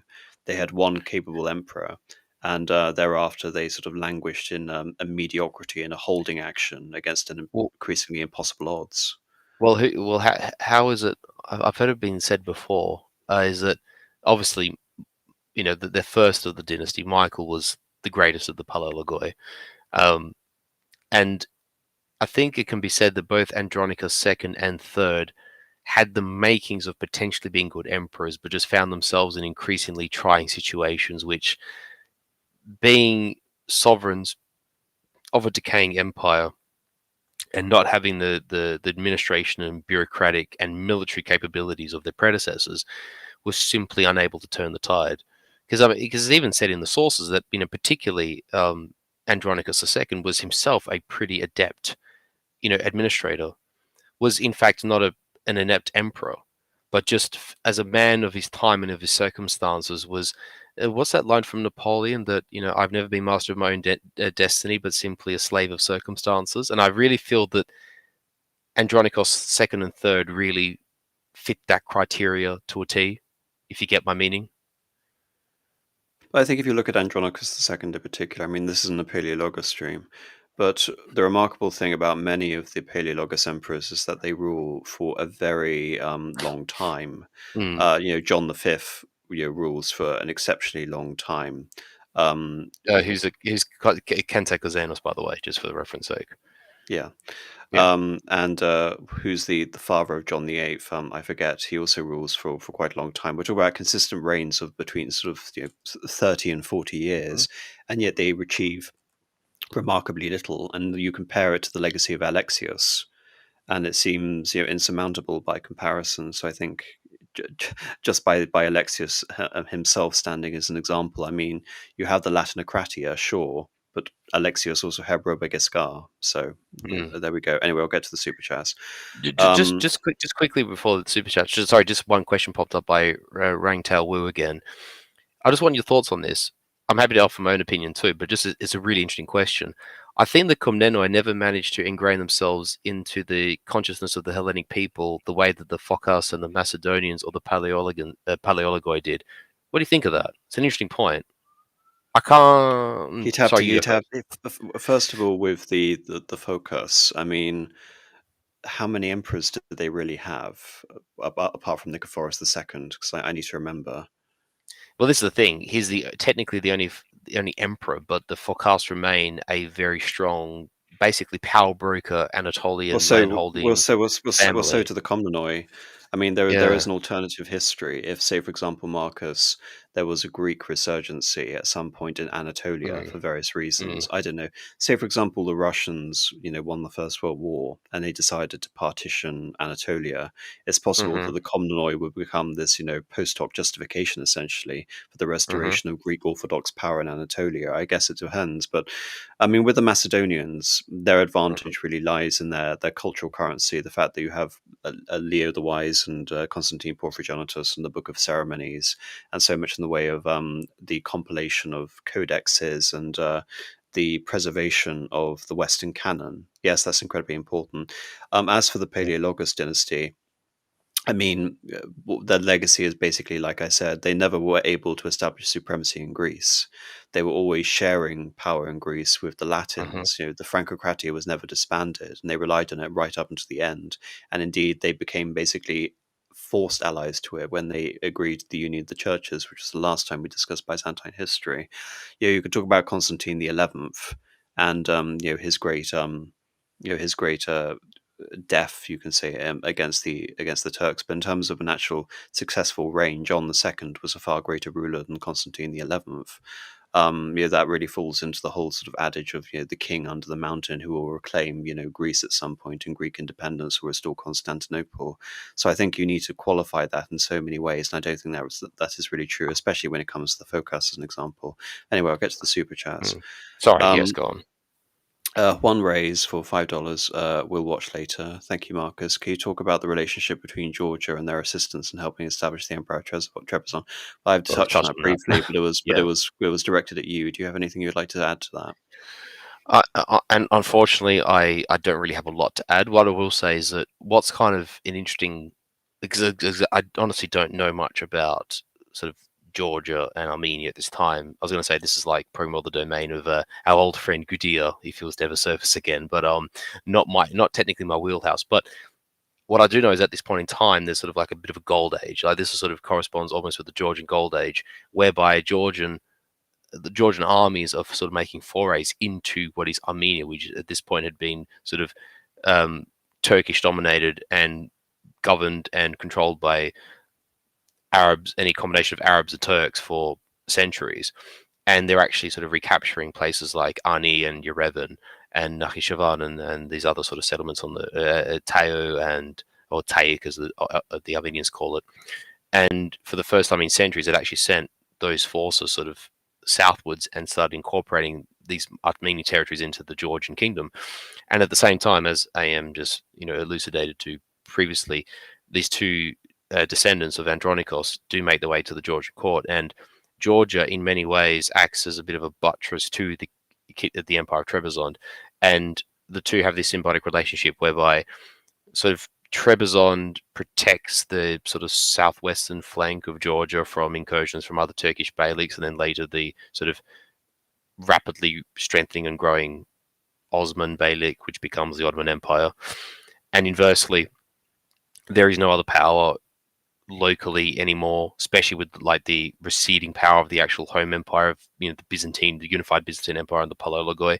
There's no power that is able to really support Trebizond that is also sort of, dare I call it, like European and Christian in its sort of outlook and its identity. The Georgians are. And so it makes sense that the two powers do coalesce and cooperate with each other, and they did. But ultimately, given the fate of Trebizond and that it was probably going to be lost one way or another, but that David finds a way to antagonize Mehmet, and fresh off his success, or almost 10 years after his success, but you know, um, not so long after the fall of Constantinople in 1453, Mehmet does actually invade and conquers Trebizond in 1461, and alongside the loss of Mistras and the despotate of the Morea, they are technically the last two bastions of Romanitas that are extinguished from the map in 1461. But definitely Georgia and Trebizond did have a relationship, yes. But frankly, I don't know enough to really highlight more on that, so I apologize. Well, I think ultimately having a weaker empire of Trebizond was better for them than having a united Byzantine empire, Correct. because that Mm. that liege lord relationship didn't really exist. But ultimately, what Trebizond represented was kind of like an advanced staging post before Georgia could be attacked ultimately by the Turks.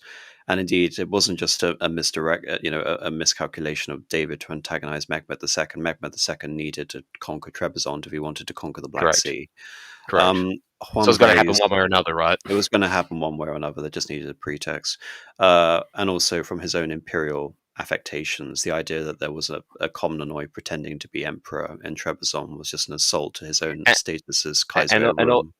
exactly, and also think of the way that they then um, categorize themselves whilst in Trebizond.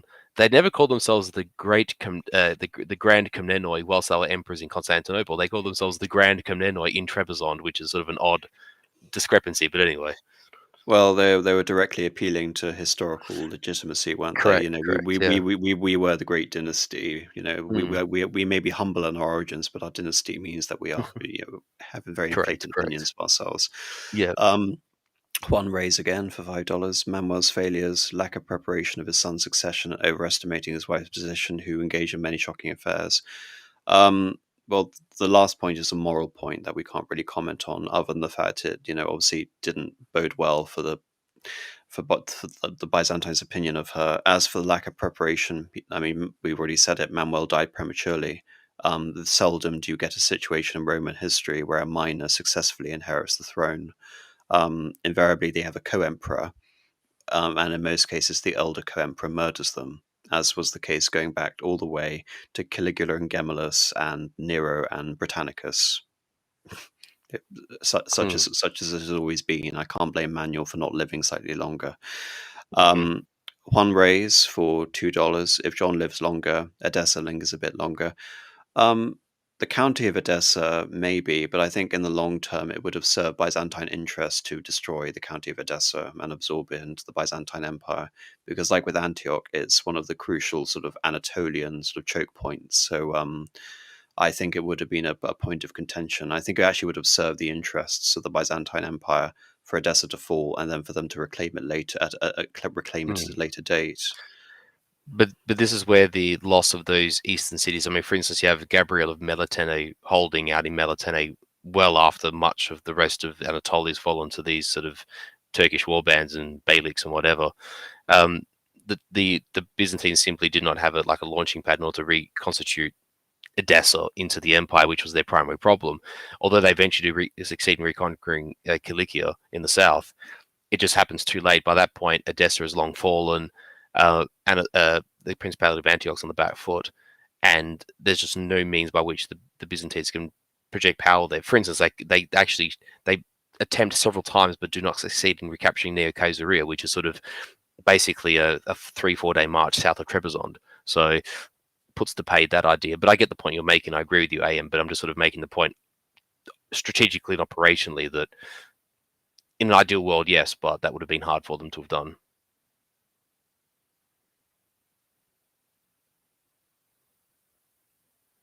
Hello, AM? You're mute. Sorry, I was away Oh, no, for a you're bit. right. You're good. King Amalric or Manuel, Juan Reyes again, who deserves more blame for failing to take Egypt? My reading seemed to blame Amalric's indecision to act at crucial moments. Well, first of all, it was a crusader plan which had Byzantine support, so it was led by Jerusalem rather than led by Byzantium. It would have been interesting to see who would have got sort of key concessions along, say, for example, the Mediterranean coast, had that plan actually achieved anything. But I think what it ultimately did was have the opposite effect, which was it consolidated opposition to the Crusaders.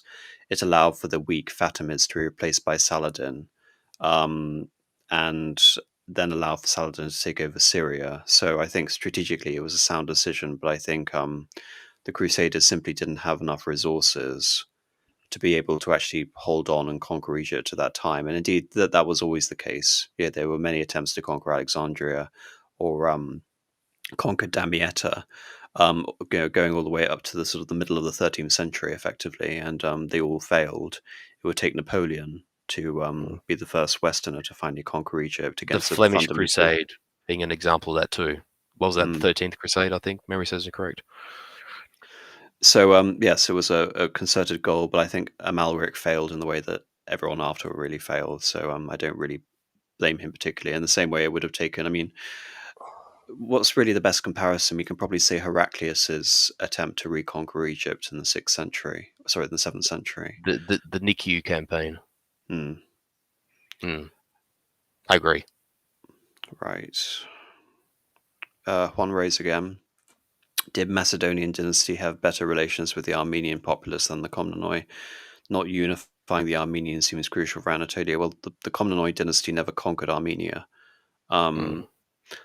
When you're talking about the Armenian populace, do you mean the Armenians in Cilicia? Because the Armenians would later form their own kingdom in Cilicia, which Mm. would become, a crusader state adjoined. Um, but not unifying Armenians seems crucial for Anatolia. I don't really know what you mean there. As in, should there be more of a sponsorship of Armenian nationalism vis-a-vis the Turks? I mean, Mm. the Armenians seem to survive regardless, effectively. And I would say, in spite of almost insurmountable opposition given the neighbors they faced. Well, it's one of those things that in this time period too, we have to make a distinction between what was the old kingdom of Armenia in old Armenia, the Armenians in Cilicia, which is what they call Lesser Armenia, and then the actual Armenians who populated Anatolia and large parts of the empire, of which there was even an Armenian quarter in Constantinople. So that question is a little hard to answer without that distinction. Not to quibble, but yeah, I mean, and you got to think that Armenian quarter in Constantinople exists up until World War II. So there you go. And as for did the Macedonian dynasty have better relations? Well, when we discussed the origins of the dynasty, I think we concluded they were basically Armenians LARPing as Macedonians, didn't we? True. Yeah. I mean, So they like, were an and army. yeah, yeah. Yeah. Well, for instance, the John Zemisky's, that surname etymologically, well, from what I've read, is in fact an Armenian surname, as is possibly true of the Korkulas as well. But again, that's kind of beyond the realms of this stream. So again, I guess your question, it has to be whether you're thinking about a systematized approach to all of the Armenian populations or a specific approach to the Armenians in their highlands and the former emirate of Armenia or to Armenian Cilicia. What does happen essentially is that when the Komnenoi are deposed, Armenian Cilicia is one of those places that declares independence, like Assen, Bulgaria. Wrong Tao Wu for $10, thank you. Hello, Marcus Nahum. I salute you both and praise this most august and devoted channel to a brilliant analysis of history. Your conception of stratagem and scenarios to our own history is truly unparalleled. Thank you very much, Wrong Tao Wu. Right. Colonel West for $50. That's very generous. Thank you. I always appreciate your streams, AM, especially when they touch on more obscure and complex topics like Mussolini's relationship with the crown or the Estado Novo. I seldom get to listen live, so here's a token of thanks for many hours of learning. Well, thank you very much, Colonel West. That's very much Thank you, appreciated. sir. Very kind and very generous. Salobo92 for €5. Hi from Spain, representing the Catalan vengeance. I love your perspective on history. Byzantium is fascinating, but I must go with the Macedonians. But like I said, the Macedonians they're not as consistent and they're not inheriting the same predicament. And so for that reason, I think the Komnenoi, because you have to look at the Komnenoi as three consistent, very successful reigns within the span of Byzantine history, effectively, with a bit of iffiness around Manuel towards the end.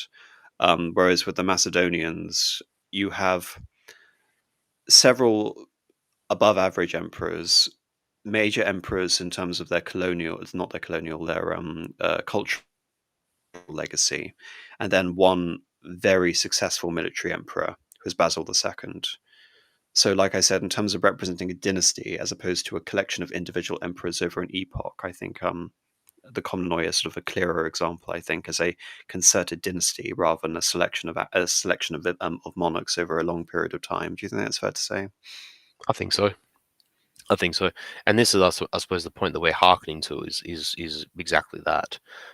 Just the scale of and let's use the fitting word. It was dire. The situation in which Alexios found himself, and to be in that fierce competition with those people contesting for the throne, and then to sort of turn the fate of the empire right around is an astonishing feat. Frankly, and I've said this before, Alexios deserves to be talked about in the same sort of spirit as Aurelian, potentially of Constantine, and to a vague extent, possibly Caesar. And John II, I mean, I've already spoken in very flowering terms about him in this stream and our past ones. And, it can be considered definitely one of the greatest emperors of not just the East Roman Empire, but of the Roman Empire writ large, and not one of the mere greatest leaders of the medieval world, but of world history. Sadly, he's not nearly well known enough. But anyway. Well, but I mean, you've made the point effectively. Alexius can be comparable to Aurelian. Um, John could be comparable to Marcus Aurelius, Mm. and Manuel could be compared to Justinian. So that I think that's quite good in terms of It's your very sort of, fitting, isn't it? yeah. Mm. Double dime for $10. Best content. Well, thank you very much. Thank you. Retronus for $5 Australian. Hey, hello, AM and Furious. I hope your day has been well. Joined late, so I'll catch up with a rewatch for the lecture later. It was more of a discussion than the lecture, but very interesting topic, guys. Well, thank you very much. Indeed.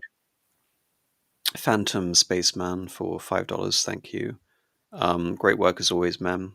This was great to listen to while I slave away in Florida heat on my in my mother-in-law's garden.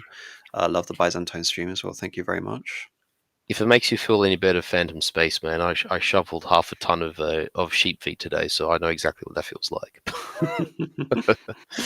and then I got ready for the stream. So I, in my tired state, I hope I did well. I am. No, you've done exceptionally well, and thank you. You're welcome.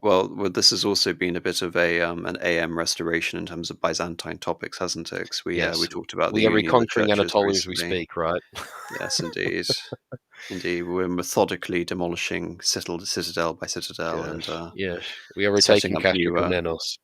Mm. colonia everywhere. Anyway, Basilos Studios for $499. Thank you very much. Had Manuel not had Pyrrhus syndrome Oh, I and like that. devoted his early years to the Turks up to the Taurus Mountains, with the Fourth Crusade be as devastating? He didn't have Pyrrhus syndrome because Pyrrhus had no strategy at all. Um, Manuel had strategy. It's very obvious he had strategy, but he didn't have that conscientious, methodical approach in the way Mm. that his predecessors had. If anything, there was too much strategy and not enough tactics in someone like Manuel, whereas Pyrrhus is Mm. only tactics and not enough strategy. Well, Um, I was going to say if the and sorry to be crude and use modern terminology, if Manuel had a failing, it's probably what we would consider operations. He had strategy, just operationally couldn't turn the tactics into something more lasting, which is probably what you call operations. Indeed, but the second part of it, assuming you say had Manuel been better, would the Fourth Crusade be as devastating? Well, the Byzantines have managed, even under the Angoloi, to weather 3 crusades and not be destroyed. There was the Venetian component, which existed since the reign of Manuel. But it's important to understand that the Fourth Crusade occurs as a result of a vast combination of factors. Not one, the fact that there had been a dispossessed Angoloi prince who a German duke wanted to sit on the throne of Byzantium, and of course you had Enrico Dandolo wanting to pillage and Mm. burn the empire And in avenge order his to extract blinding at the hands of Manuel.